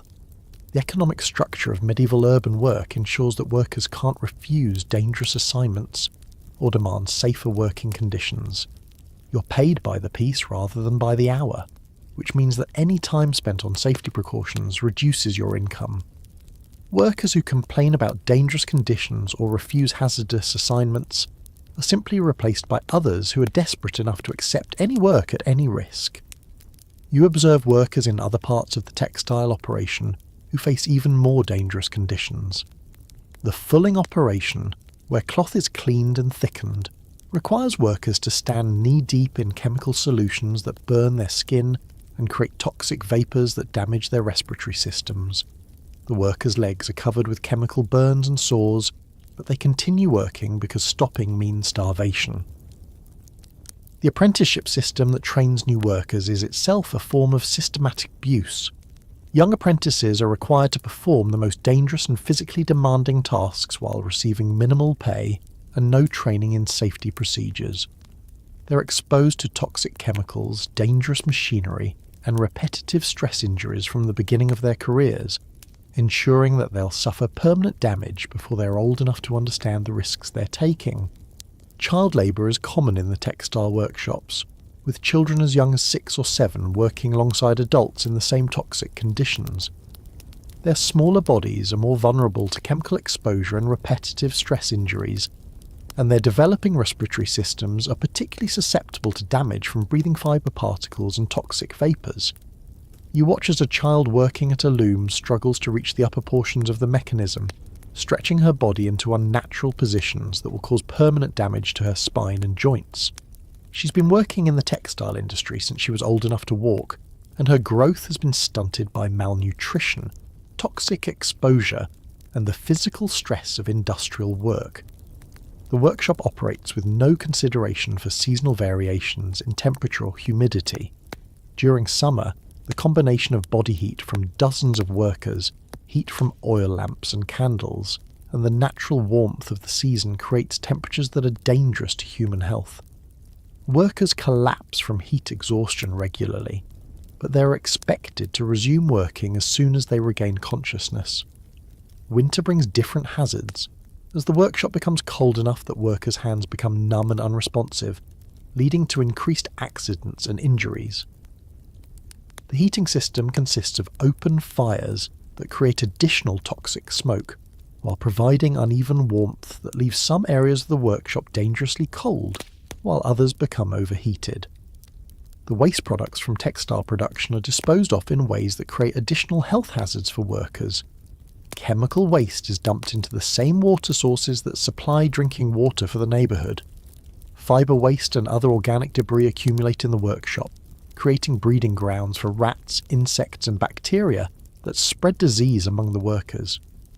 You begin to understand that medieval urban work isn't just physically demanding, it's systematically destructive to human health. Every aspect of the work environment is designed to maximise production without regard for the workers who must operate within it. The tools, the chemicals, the working conditions, and the economic pressures all combine to create a system that uses up human bodies as quickly and efficiently as possible. The workers around you show the cumulative effects of years in this environment. Their life expectancy is significantly shorter than even the low average for medieval cities. They suffer from respiratory diseases, chemical poisoning, repetitive stress injuries, and chronic pain that makes every day a struggle. But they continue working because there are no alternatives. This is the work that's available, and not working means death. As your workday finally ends, you realise that you've spent 12 hours in an environment that has damaged your health in multiple ways.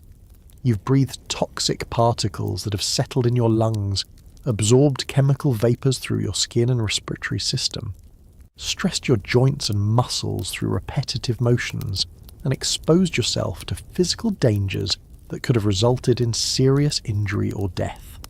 Tomorrow you'll return to the same workshop and repeat the same destructive process, and the day after that, and every day until your body is so damaged that you can no longer work. The medieval urban economy has created a system where work isn't just a way to earn money. It's a slow form of execution that destroys workers' bodies while enriching the owners of the workshops and the merchants who sell the products. The irony is that the products you're creating, cloth and clothing, are luxuries that you'll never be able to afford. You're destroying your health to create goods for the wealthy, while earning barely enough to purchase the contaminated food and dangerous shelter that keep you alive long enough to continue working. Your body is breaking down from the cumulative effects of breathing poisoned air, drinking contaminated water, eating spoiled food, surviving dangerous medical treatments, and working in toxic conditions. But now you face perhaps the most fundamental threat to survival in medieval cities: hunger. Not the simple hunger that comes from missing a meal, but the deep systemic malnutrition that weakens your immune system, clouds your thinking, and makes every other health hazard more dangerous. You're about to discover that medieval urban food systems weren't just inadequate. They were designed to keep the working population on the edge of starvation as a method of social control. Your wages from the textile workshop barely cover the cost of the cheapest available food, and that's only when you're healthy enough to work full days. The illness and injuries you've sustained have reduced your productivity, which means reduced pay, which means less food, which means weaker health, which means lower productivity in an endless downward spiral that defines life for most medieval urban workers. You begin each day with a gnawing hunger that affects your ability to think clearly and work effectively. Your last real meal was 2 days ago, and since then you've survived on scraps of bread, water, and whatever edible items you could find or afford. The constant hunger creates a mental fog that makes it difficult to focus on tasks, remember instructions, or maintain the concentration necessary to avoid workplace accidents. The food markets that should provide sustenance for the city's population are organised around the principle of extracting maximum profit from minimum resources. The best food goes to the wealthy, who can afford fresh meat, vegetables and bread. The middle quality food goes to merchants and skilled craftspeople who have steady incomes. The poor get whatever remains: the spoiled meat, the mouldy bread, the rotted vegetables and the contaminated grain that everyone else has rejected. You make your way to the market with the few coins you've earned, knowing that you must choose between quality and quantity. You can buy a small amount of relatively fresh food that will provide some nutrition but won't fill your stomach, or you can buy a larger quantity of obviously spoiled food that will ease your hunger but might make you sick. This is the daily choice that faces medieval urban workers: immediate starvation or gradual poisoning. The bread vendor offers you a choice between fresh bread that costs more than you can afford and day-old bread that's already showing signs of mould. The fresh bread is beyond your budget, so you purchase the mouldy bread, knowing that the mould might contain toxins that will make you sick, but calculating that the calories are worth the risk. You've learnt to cut away the most obviously dangerous parts and eat the rest, hoping that your body can process the remaining toxins without serious harm. The meat available at prices you can afford comes from animals that died of disease, were processed in unsanitary conditions, or have been stored until they're beginning to rot. You watch as the butcher scrapes away the most obviously spoiled portions of a piece of beef before selling it to you, but you know that bacteria and parasites have likely penetrated throughout the meat. You'll cook it thoroughly and season it heavily, but the risk of food poisoning remains high. Vegetables and fruits are luxuries that are mostly beyond your budget, especially during winter months when fresh produce is scarce and expensive. The vegetables you can afford are those that have been stored in root cellars that flood regularly with sewage, creating perfect conditions for bacterial contamination. The apples and other fruits available at worker prices are those that show obvious signs of rot and insect damage. You begin to understand that malnutrition in medieval cities isn't just about eating too little food. It's about eating food that lacks essential nutrients. The diet available to poor urban workers consists mainly of bread made from grain that's been stored in contaminated conditions, supplemented occasionally with spoiled meat and rotted vegetables. This diet provides enough calories to prevent immediate starvation, but lacks the vitamins, minerals and proteins necessary for maintaining health. The effects of chronic malnutrition become visible in the people around you. Children show signs of stunted growth, with bodies that are too small for their ages and development that's been slowed by inadequate nutrition. Adults appear older than their actual years, with sunken cheeks, thinning hair, and skin conditions that reflect nutritional deficiencies. Many people suffer from scurvy, rickets, and other diseases that are directly caused by lack of essential nutrients. Your own body is beginning to show signs of malnutrition. Your gums bleed when you eat, indicating scurvy from lack of vitamin C. Your night vision has deteriorated, suggesting vitamin R deficiency. You feel weak and tired even when you haven't been working, which could indicate iron deficiency anemia. These symptoms will worsen as your access to nutritious food continues to decline. The seasonal cycles that affect food availability create periods of near famine in medieval cities. During late winter and early spring, before new crops are harvested, food becomes scarce and expensive. The grain stores that were meant to last through winter have spoiled or been consumed, and fresh food isn't yet available. This is when the urban poor face their greatest risk of starvation. You live through one of these seasonal famines, watching as food prices increase beyond the reach of working families, while the wealthy continue to eat well. The breadlines grow longer each day as people compete for the limited food that's available. Fights break out over scraps that would normally be thrown away, and people resort to eating grass, tree bark, and other non-food items in desperate attempts to fill their stomachs. During the famine, you witness the social breakdown that occurs when basic needs aren't met. Crime increases as hungry people steal food from anyone who has it. Families abandon elderly members who can't work and therefore can't contribute to the household's food supply. Children are sold or abandoned because their parents can't afford to feed them. The wealthy respond to the famine by hoarding food and raising prices, taking advantage of the desperation of the poor to increase their profits. Merchants who have stockpiled grain sell it at prices that are 10 times the normal rate, knowing that people will pay anything they have for food. The famine becomes an opportunity for the rich to extract even more wealth from the poor.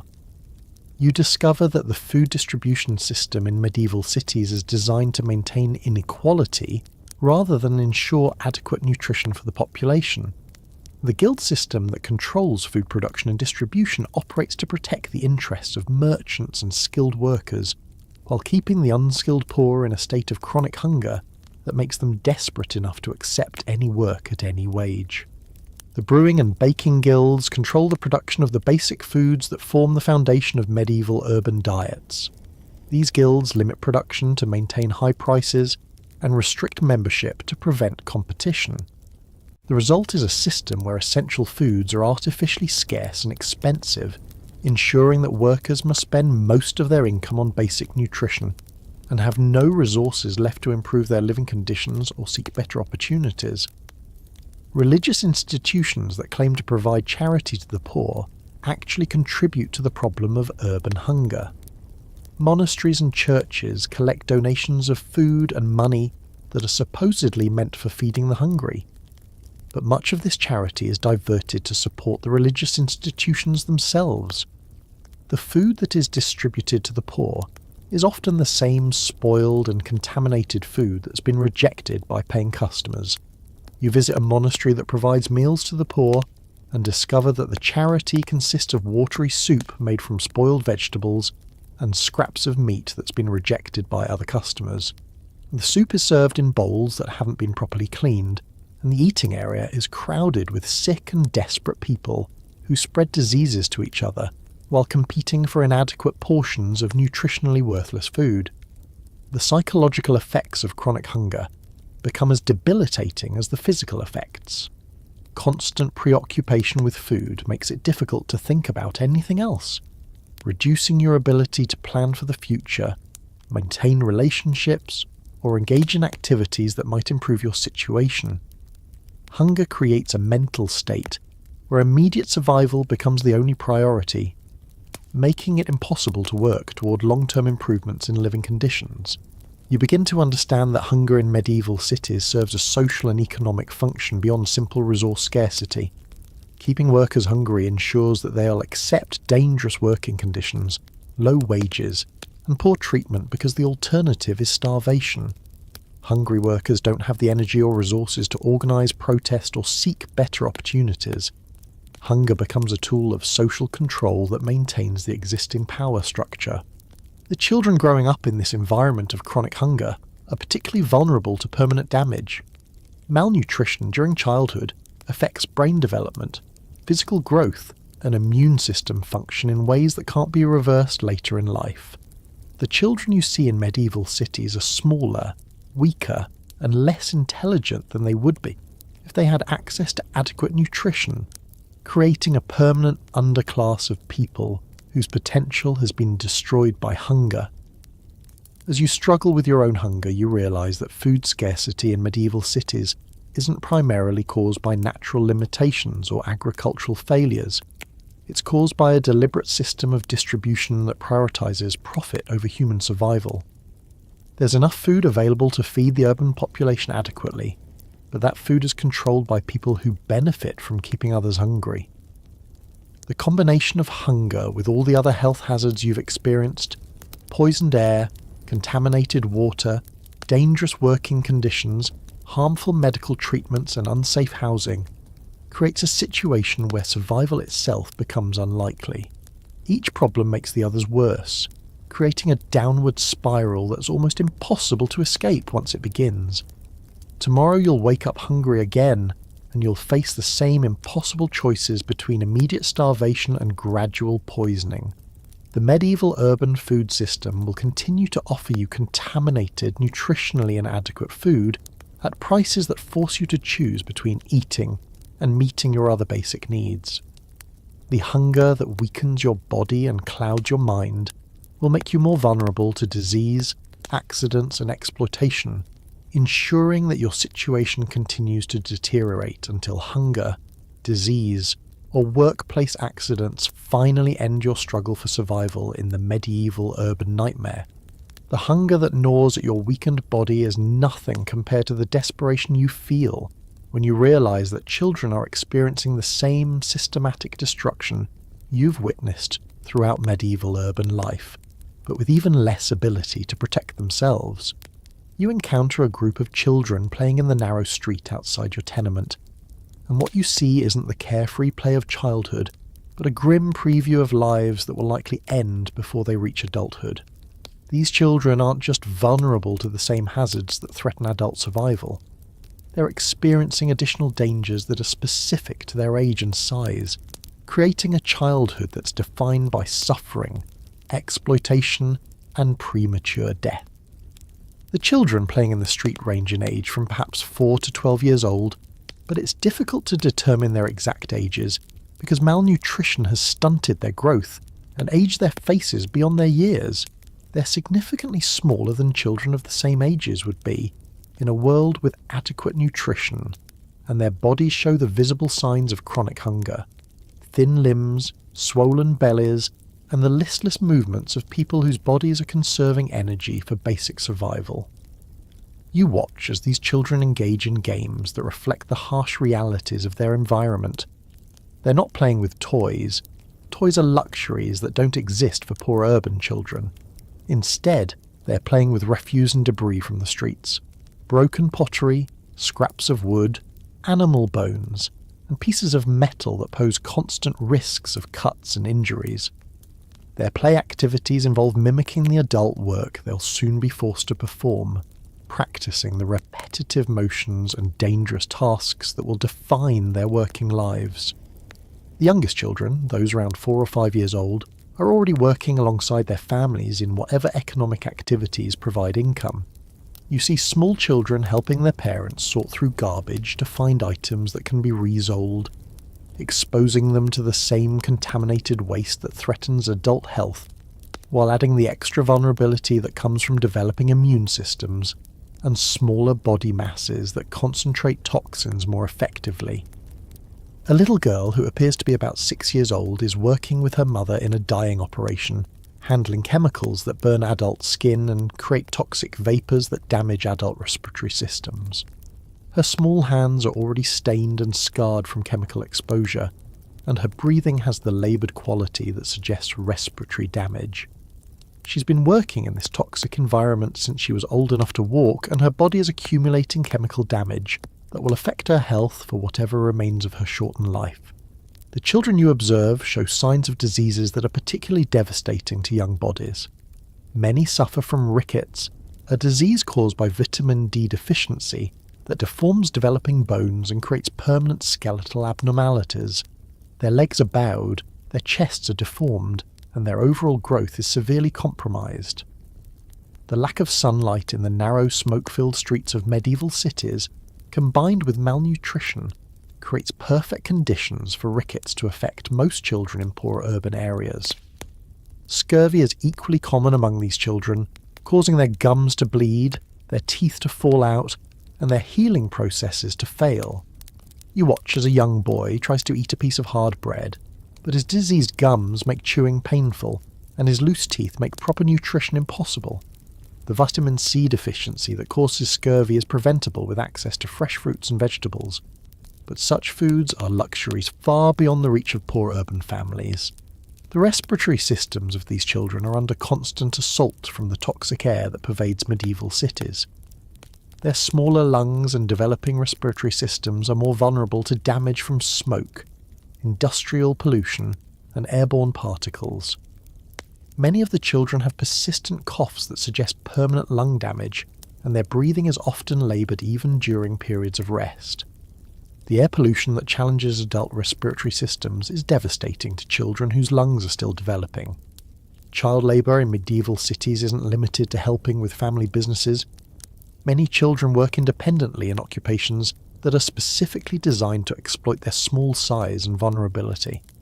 You encounter children working as chimney sweeps, climbing inside narrow flues to clean out soot and debris, while being exposed to carcinogenic compounds and risking suffocation or falls. Their small bodies fit into spaces that adults can't access, making them valuable for this deadly work. Other children work in mining operations, crawling through tunnels that are too small for adults and handling materials that are toxic to human health. Their size makes them useful for accessing narrow veins of ore or coal, but it also makes them more vulnerable to cave-ins, toxic gas exposure, and the various other hazards that make mining one of the most dangerous occupations in medieval times. The textile industry employs children in large numbers, taking advantage of their small fingers and nimble movements to perform detailed work on fabrics and threads. But the chemicals, fibres and repetitive motions that damage adult workers are even more harmful to children whose bodies are still developing. You watch as children work at looms and spinning wheels that are sized for adults, forcing them to stretch and contort their bodies in ways that will cause permanent skeletal deformities. The educational opportunities available to poor urban children are essentially non-existent. There are no public schools, no literacy programs, and no social systems designed to develop children's intellectual potential. The children you observe are receiving no education beyond learning the specific skills needed for whatever dangerous work they'll perform throughout their shortened lives. Their intellectual development is stunted by malnutrition. Their social development is limited by the need to work constantly for survival, and their emotional development is damaged by constant exposure to violence, disease, and death. Child mortality in medieval cities is so high that it's unusual for families to raise all their children to adulthood. You encounter families who have lost multiple children to disease, accidents, or starvation, and this loss is considered normal rather than tragic. Parents invest less emotional energy in young children because the probability of survival is so low, creating a cycle where children receive less care and attention, making their survival even less likely. The children who do survive to adolescence often do so because they have developed resistance to diseases that killed their siblings, but this survival comes at the cost of chronic health problems that will affect them throughout their lives. They carry intestinal parasites, respiratory damage, chemical poisoning, and nutritional deficiencies that create a foundation of poor health that can never be fully recovered. Orphan children face even more severe challenges than those who have families. The social welfare systems that might support orphan children in modern times don't exist in medieval cities. Orphan children become street children who survive by begging, stealing, or performing dangerous work for minimal compensation. They live in abandoned buildings, under bridges, or in other shelters that provide no protection from weather, violence, or disease. You observe a group of orphan children who have formed their own survival group, sharing resources and protecting each other as best they can. But their resources consist mainly of garbage and refuse. Their protection is limited by their own weakness and youth, and their shelter is a partially collapsed building that could crush them at any moment.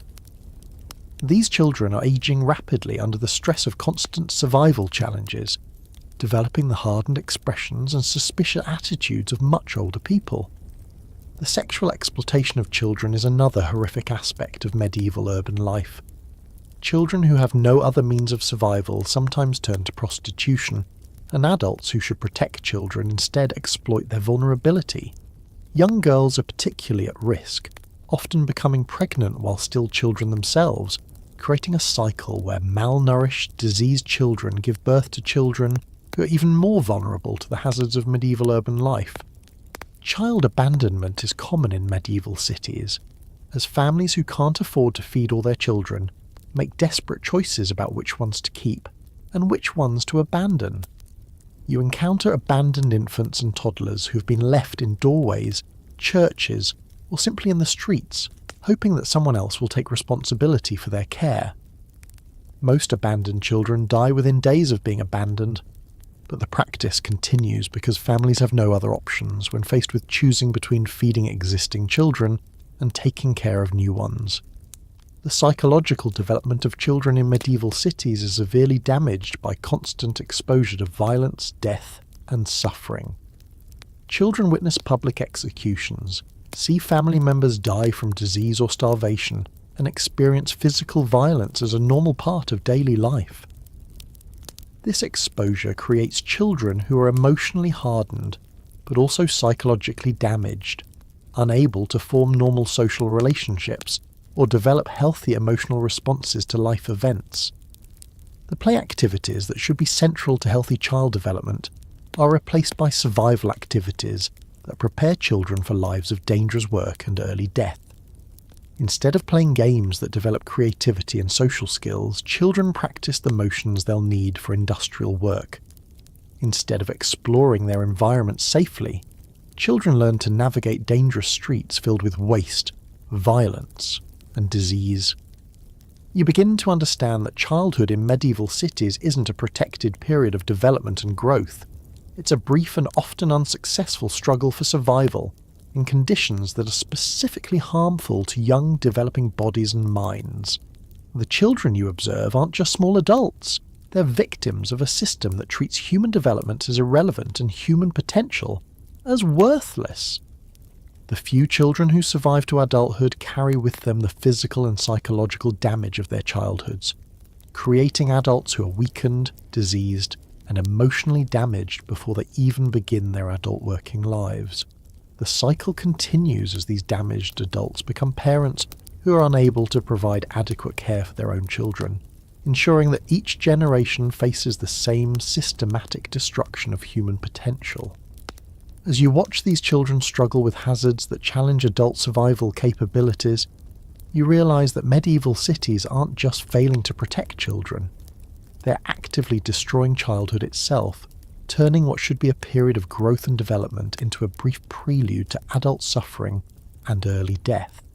The systematic destruction of human health through poisoned air, contaminated water, spoiled food, dangerous work and childhood exploitation has created a population that's physically weakened, psychologically damaged, and constantly desperate for the basic necessities of survival.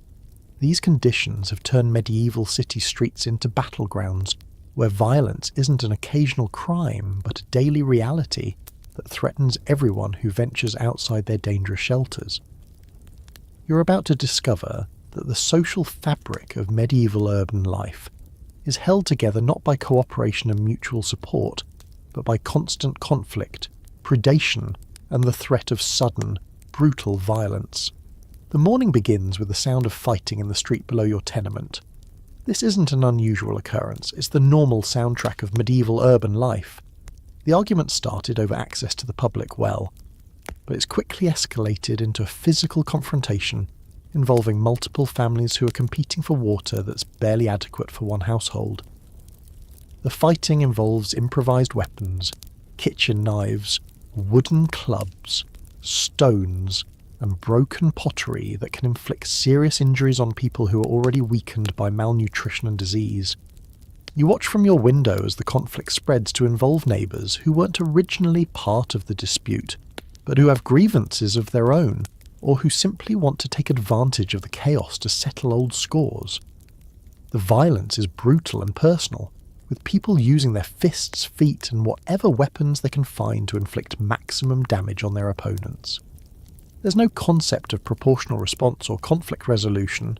Disputes are settled through violence until one side is too injured to continue fighting. The authorities that should maintain public order are either absent or actively contributing to the violence. The City Watch consists of a few poorly trained and poorly equipped men who are more likely to take bribes than to prevent crimes. When they do intervene in violent disputes, it's often to extract payment from both sides rather than to establish justice or protect public safety. The watch members are themselves products of the same violent urban environment, and they use violence as their primary tool for dealing with any situation. You venture into the streets and immediately encounter the casual violence that defines medieval urban public spaces. A merchant accuses a customer of shortchanging him, and within seconds the accusation has led to a knife fight that draws blood from both participants. Other merchants and customers continue their business around the fighting men, stepping over their blood and treating the violence as a normal part of the commercial experience. The economic desperation that drives most aspects of medieval urban life makes theft and robbery common survival strategies. You're approached by beggars who quickly turn to threats when you explain that you have no money to give them. Their desperation is genuine. They're facing starvation if they can't obtain food or money, but their solution is to take what they need from anyone who appears to have anything worth taking. The boundaries between legitimate business and criminal activity are blurred in medieval cities. Many people survive through activities that range from questionable to clearly illegal, selling stolen goods, providing protection services that are indistinguishable from extortion, or operating gambling and prostitution businesses that prey on other desperate people. The line between victim and perpetrator shifts constantly as people do whatever they must to survive in an environment that offers few legitimate opportunities for economic advancement.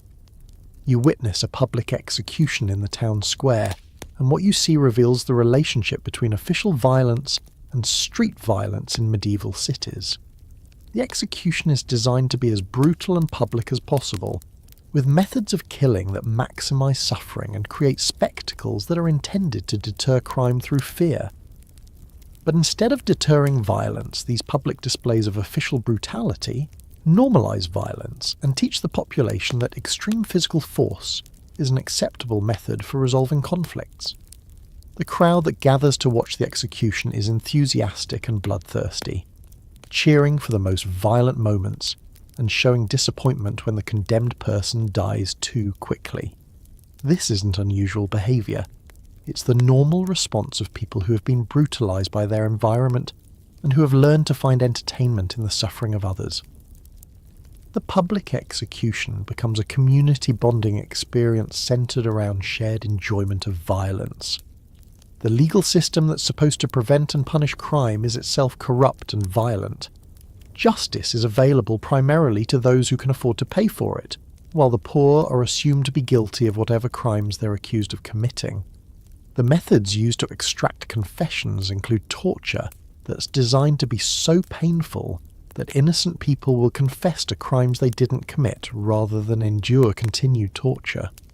You observe a trial where the accused is subjected to trial by ordeal, a process where guilt or innocence is determined by the person's ability to survive physical torture. The theory is that God will protect innocent people from harm, but the reality is that the torture is designed to cause permanent injury or death regardless of the person's guilt or innocence. The trial becomes another form of public entertainment, where the community gathers to watch someone be tortured and killed. The residential areas of medieval cities are organised around defensive principles that reflect the constant threat of violence. Buildings are designed with narrow entrances that can be easily defended, thick walls that can withstand attacks, and upper floors that can be reached only by ladders that can be pulled up during attacks. But these defensive measures also create opportunities for ambushes and make it difficult for victims of violence to escape from attackers. The narrow streets that characterise medieval urban planning create perfect conditions for violent crime. The streets are too narrow for easy escape, too dark for clear visibility, and too isolated for witnesses to intervene safely in violent encounters. You find yourself trapped in an alley with a group of men who demand everything you're carrying, and you realise that the urban environment itself is designed to favour attackers over victims. Violence against women is particularly common and particularly brutal in medieval cities. Women who venture into public spaces are assumed to be available for sexual exploitation, and the legal systems provide little protection for women who are attacked. You witness an assault on a woman in broad daylight, and none of the male bystanders intervene because violence against women is considered normal and acceptable. Children are both victims and perpetrators of violence in medieval cities. Child gangs roam the streets looking for opportunities to steal from adults, while adult predators target children for exploitation and abuse. The violence that children experience as victims teaches them to use violence as perpetrators, creating a cycle where each generation becomes more violent than the previous one. The taverns and alehouses that provide social centres for medieval urban communities are focal points for violence. Alcohol consumption removes whatever inhibitions might normally prevent people from acting on their violent impulses, while the crowded conditions and economic desperation of the customers create perfect conditions for fights to break out. You visit a tavern and witness 3 separate violent confrontations in the span of an hour, each triggered by minor disputes that escalate quickly into serious violence. Religious violence adds another layer to the brutality of medieval urban life. Different religious groups attack each other over doctrinal differences, while religious authorities use violence to enforce conformity and punish heretics. Religious festivals and processions become opportunities for mob violence against religious minorities, and religious buildings become targets for attacks by competing groups. The psychological effects of living in constant fear of violence are as damaging as the physical effects of actual violent attacks. Everyone you encounter shows signs of chronic stress and hypervigilance that come from never knowing when they might become victims of violent crime. People avoid eye contact, move quickly through public spaces, and maintain defensive postures that suggest they're always prepared for attack. The normalization of violence in medieval cities creates a population that's desensitized to suffering and that views brutality as an acceptable method for achieving goals. Children grow up expecting to be victims and perpetrators of violence. Adults plan their daily activities around avoiding violent encounters, and elderly people become targets for violence because they're perceived as unable to defend themselves. You begin to understand that violence in medieval cities isn't just a criminal justice problem. It's a social system that emerges inevitably from the conditions of urban life. When people are desperate, weakened, and competing for inadequate resources, violence becomes a rational survival strategy. When legal systems are corrupt and ineffective, personal violence becomes the primary method for resolving disputes and protecting interests. The combination of physical weakness from malnutrition and disease, psychological damage from chronic stress and trauma, and social breakdown from economic desperation creates conditions where violence becomes not just common but necessary for survival. People who might be peaceful and cooperative under different circumstances become violent and predatory when those are the only strategies that work in their environment.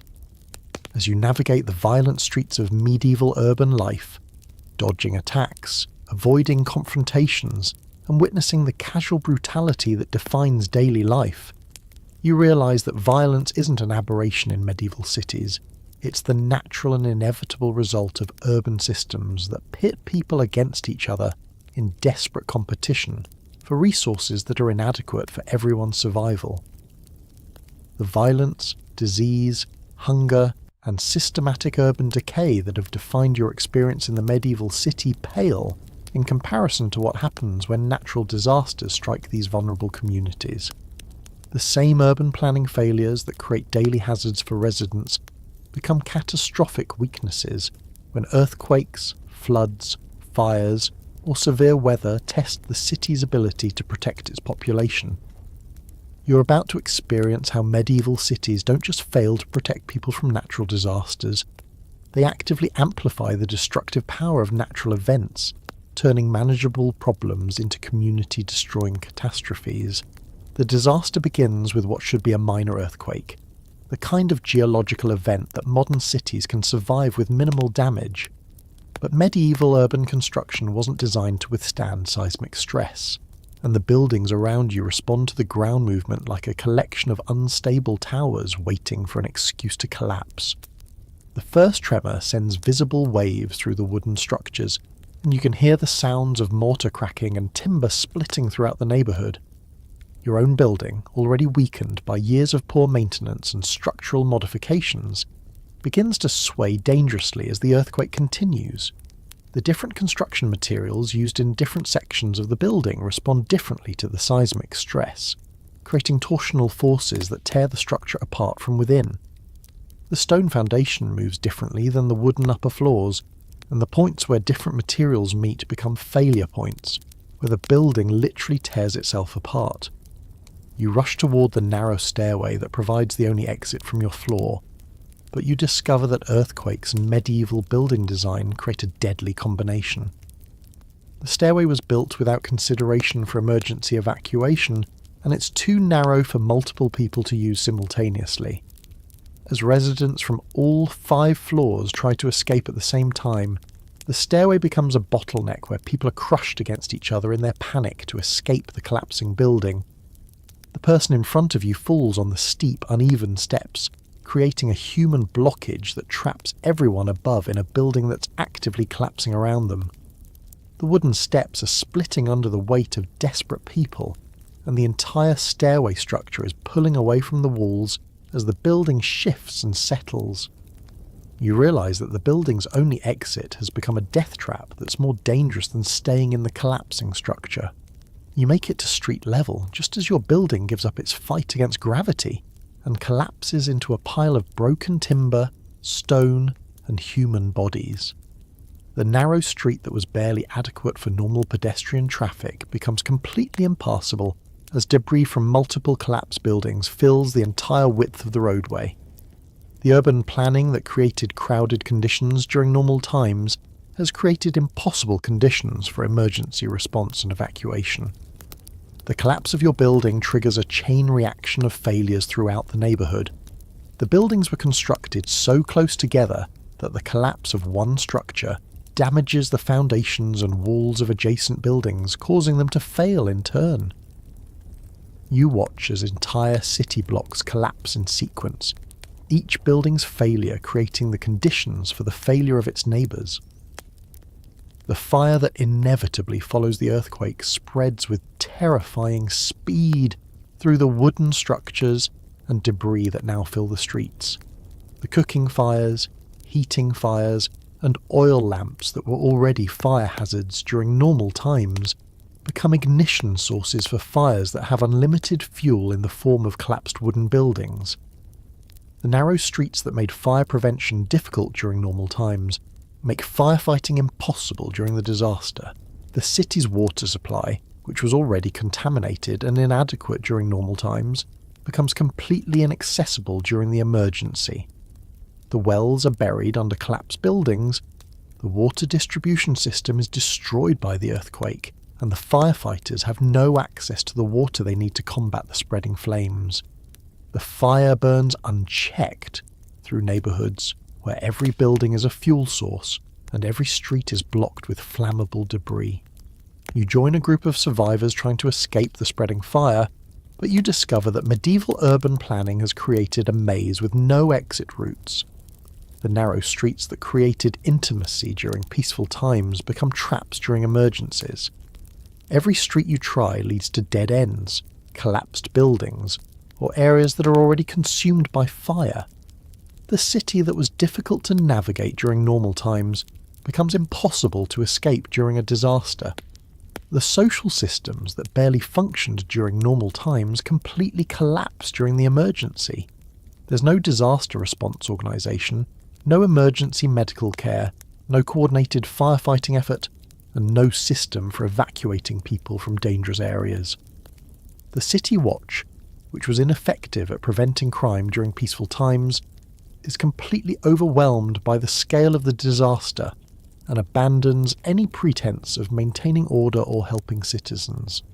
The wealthy, who had some protection from the daily hazards of medieval urban life, discover that natural disasters don't respect economic boundaries.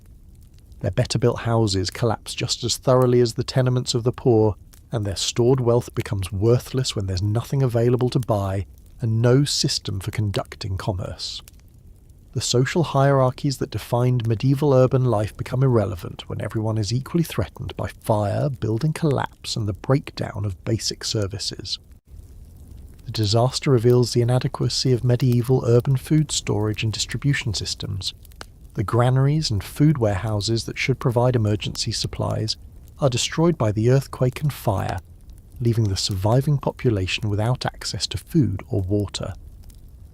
The market system that barely provided adequate nutrition during normal times becomes completely non-functional during the emergency, and survivors face immediate starvation in addition to their other challenges.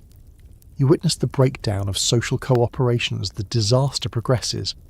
People who might have worked together during normal times become competitors for the scarce resources that remain after the disaster. Survivors fight over access to uncontaminated water, unburned food, and safe shelter, turning the disaster response into a series of violent confrontations between desperate people. The medical system that was harmful during normal times becomes completely useless during the disaster. The few physicians in the city are either dead, trapped, or overwhelmed by injuries that exceed their primitive treatment capabilities. The hospitals and medical facilities are destroyed or inaccessible, leaving injured survivors with no medical care beyond what they can provide for themselves. The fire continues to spread for days because there's no effective way to stop it. The wooden construction that made buildings affordable during peaceful times makes them perfect fuel for fires that burn until they consume everything combustible in the city. The narrow streets that save space during normal urban planning become wind tunnels that accelerate the fire's spread and make it impossible for firefighters to establish defensive positions. As you struggle to survive in the ruins of the medieval city, you begin to understand how natural disasters expose the fundamental weaknesses of urban systems that were already failing during normal times. The overcrowding that created economic efficiency during peaceful times creates catastrophic casualties during disasters. The poor construction that provided affordable housing during normal times provides no protection during emergencies. The inadequate infrastructure that barely met daily needs during peaceful times becomes completely useless during crises. The recovery from the disaster is slow and chaotic because the city lacks the resources and organisation necessary for effective reconstruction. The surviving population is weakened by malnutrition, disease, and injuries from the disaster, making them unable to perform the physical labour necessary for rebuilding. The economic systems that provided employment and income during normal times are destroyed, leaving survivors without the means to purchase materials or hire workers for reconstruction.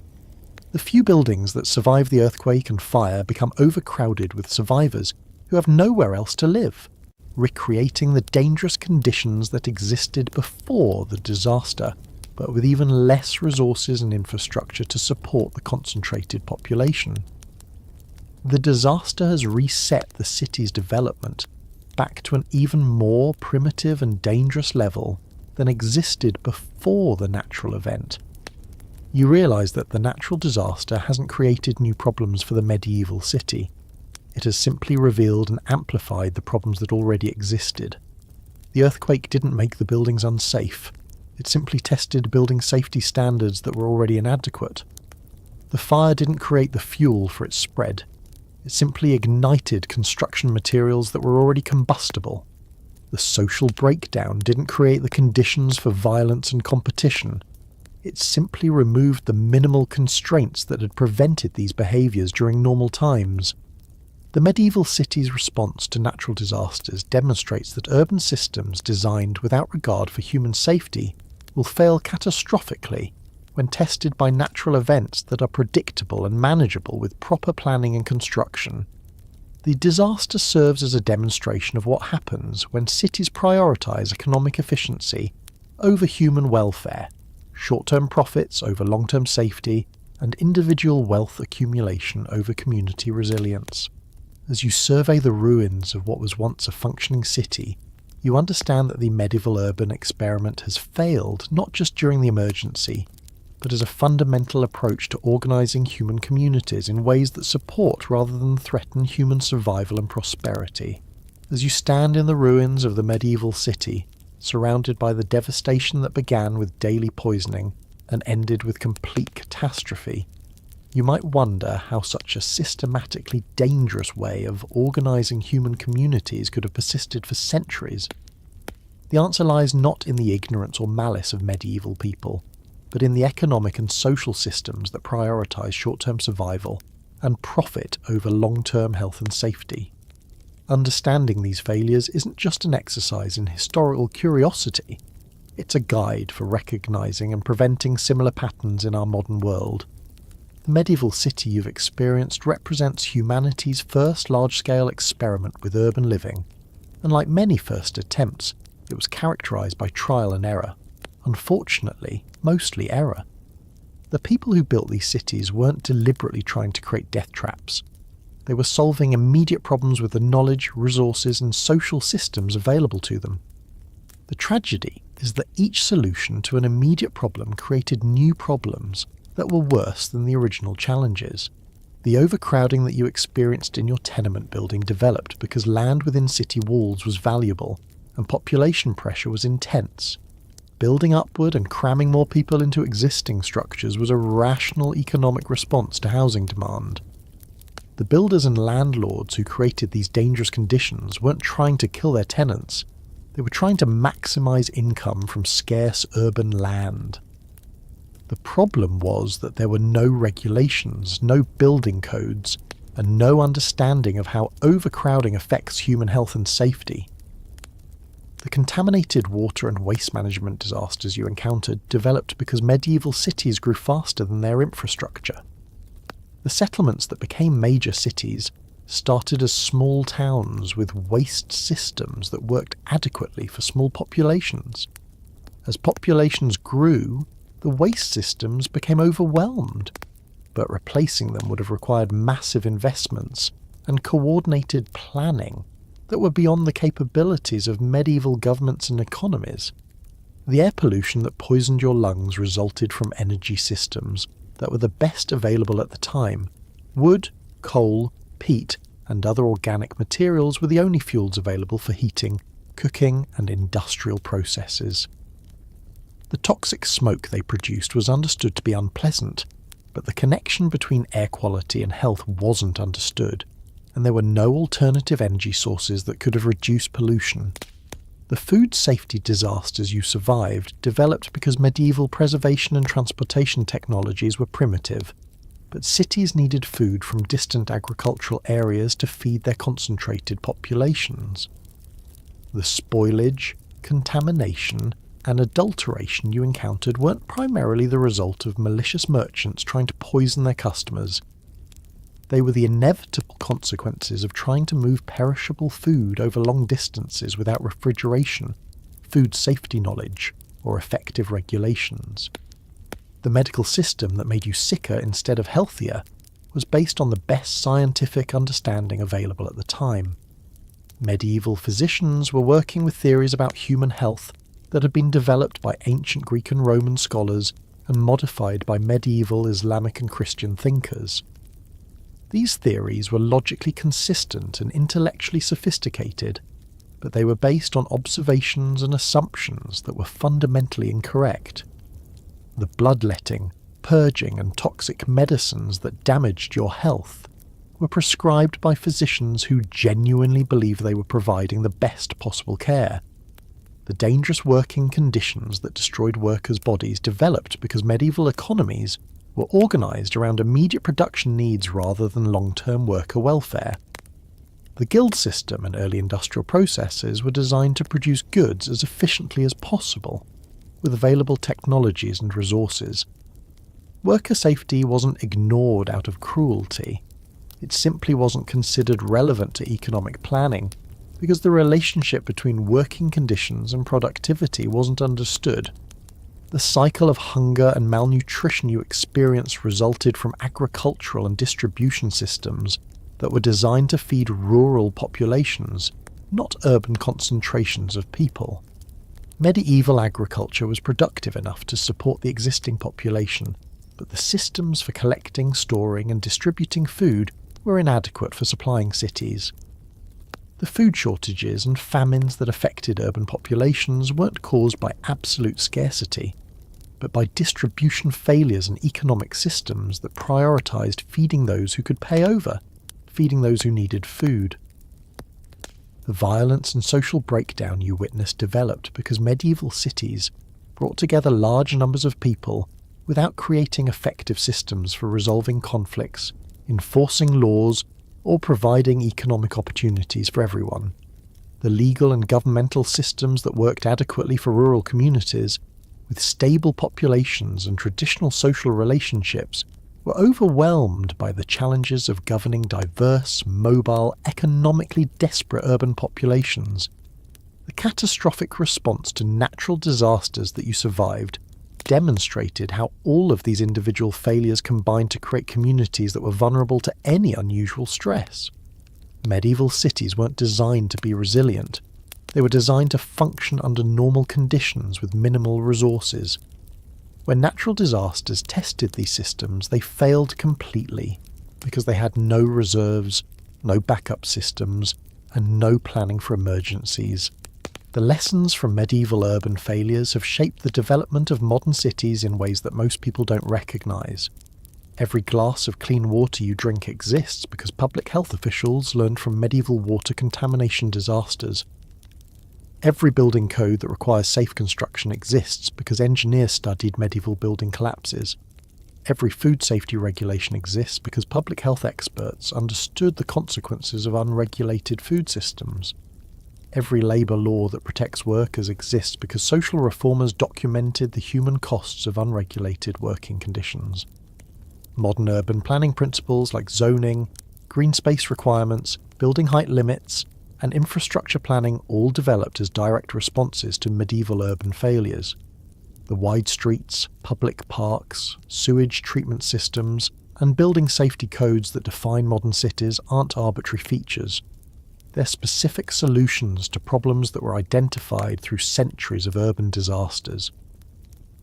The development of modern medicine was similarly shaped by understanding the failures of medieval medical practice. The scientific method, controlled clinical trials, hygiene protocols, and evidence-based treatment all developed as alternatives to the harmful practices that characterized medieval medicine. Modern medical training emphasizes the principle of first, do no harm, specifically because medieval medicine demonstrated how well-intentioned treatments can be more dangerous than diseases. However, the fundamental tensions that created medieval urban disasters haven't disappeared from modern cities. The pressure to maximize short-term economic returns often conflicts with investments in long-term safety and health. The challenge of governing diverse urban populations with limited resources continues to create social tensions and conflicts. The difficulty of coordinating complex urban systems still creates vulnerabilities that become apparent during emergencies. Modern cities in the developing world often face similar challenges to those that plagued medieval cities. Rapid population growth that outpaces infrastructure development, economic pressures that lead to unsafe construction and overcrowding, pollution from industrial processes and energy systems that prioritize immediate needs over long-term health, and social systems that struggle to provide adequate services for all residents. Even in developed countries, the COVID-19 pandemic revealed how quickly modern urban systems can become overwhelmed by unexpected challenges. The supply chain disruptions, healthcare system overloads, and social conflicts that emerged during the pandemic echoed many of the patterns that you experienced in medieval cities, when normal systems were stressed beyond their capacity. The climate change challenges facing modern cities require the same kind of fundamental rethinking that was needed to move beyond medieval urban planning. Creating cities that are resilient, sustainable, and conducive to human health requires learning from both the failures and successes of urban development over the past 1,000 years. The story of medieval urban disasters is ultimately a story about the importance of designing human communities around human needs, rather than around short-term economic efficiency. The cities that emerged from medieval failures were those that prioritised public health, safety, and welfare over immediate profits. The urban planning principles that guide modern city development emphasise sustainability, resilience, and quality of life, because centuries of experience have demonstrated that these priorities create communities that are more successful in the long term. Your journey through the medieval urban nightmare has revealed how quickly human communities can become harmful to human welfare when they're organised without adequate knowledge, resources, or commitment to public health and safety. But it has also revealed how human societies can learn from failures and create better alternatives. The modern cities that have emerged from medieval disasters represent humanity's ongoing effort to create urban communities that support rather than threaten human flourishing. The clean air you breathe, the safe water you drink, the nutritious food you eat, the effective medical care you receive, the safe buildings you inhabit, and the social systems that protect your welfare all exist because previous generations learned from the systematic failures you have experienced in this medieval urban nightmare. Understanding these failures reminds us that creating healthy, safe, sustainable communities requires constant attention, adequate resources, and commitment to prioritising human welfare over short-term economic gains. The medieval city was humanity's first draft of urban civilization, written with insufficient knowledge and resources, but with genuine hope for creating better human communities. The modern city is our current draft, informed by centuries of learning from medieval failures, but still facing new challenges that require continued innovation and commitment to human welfare. The story continues as we work to create cities that serve human needs rather than threatening human survival, building on the hard-won lessons from our urban past to create better urban futures.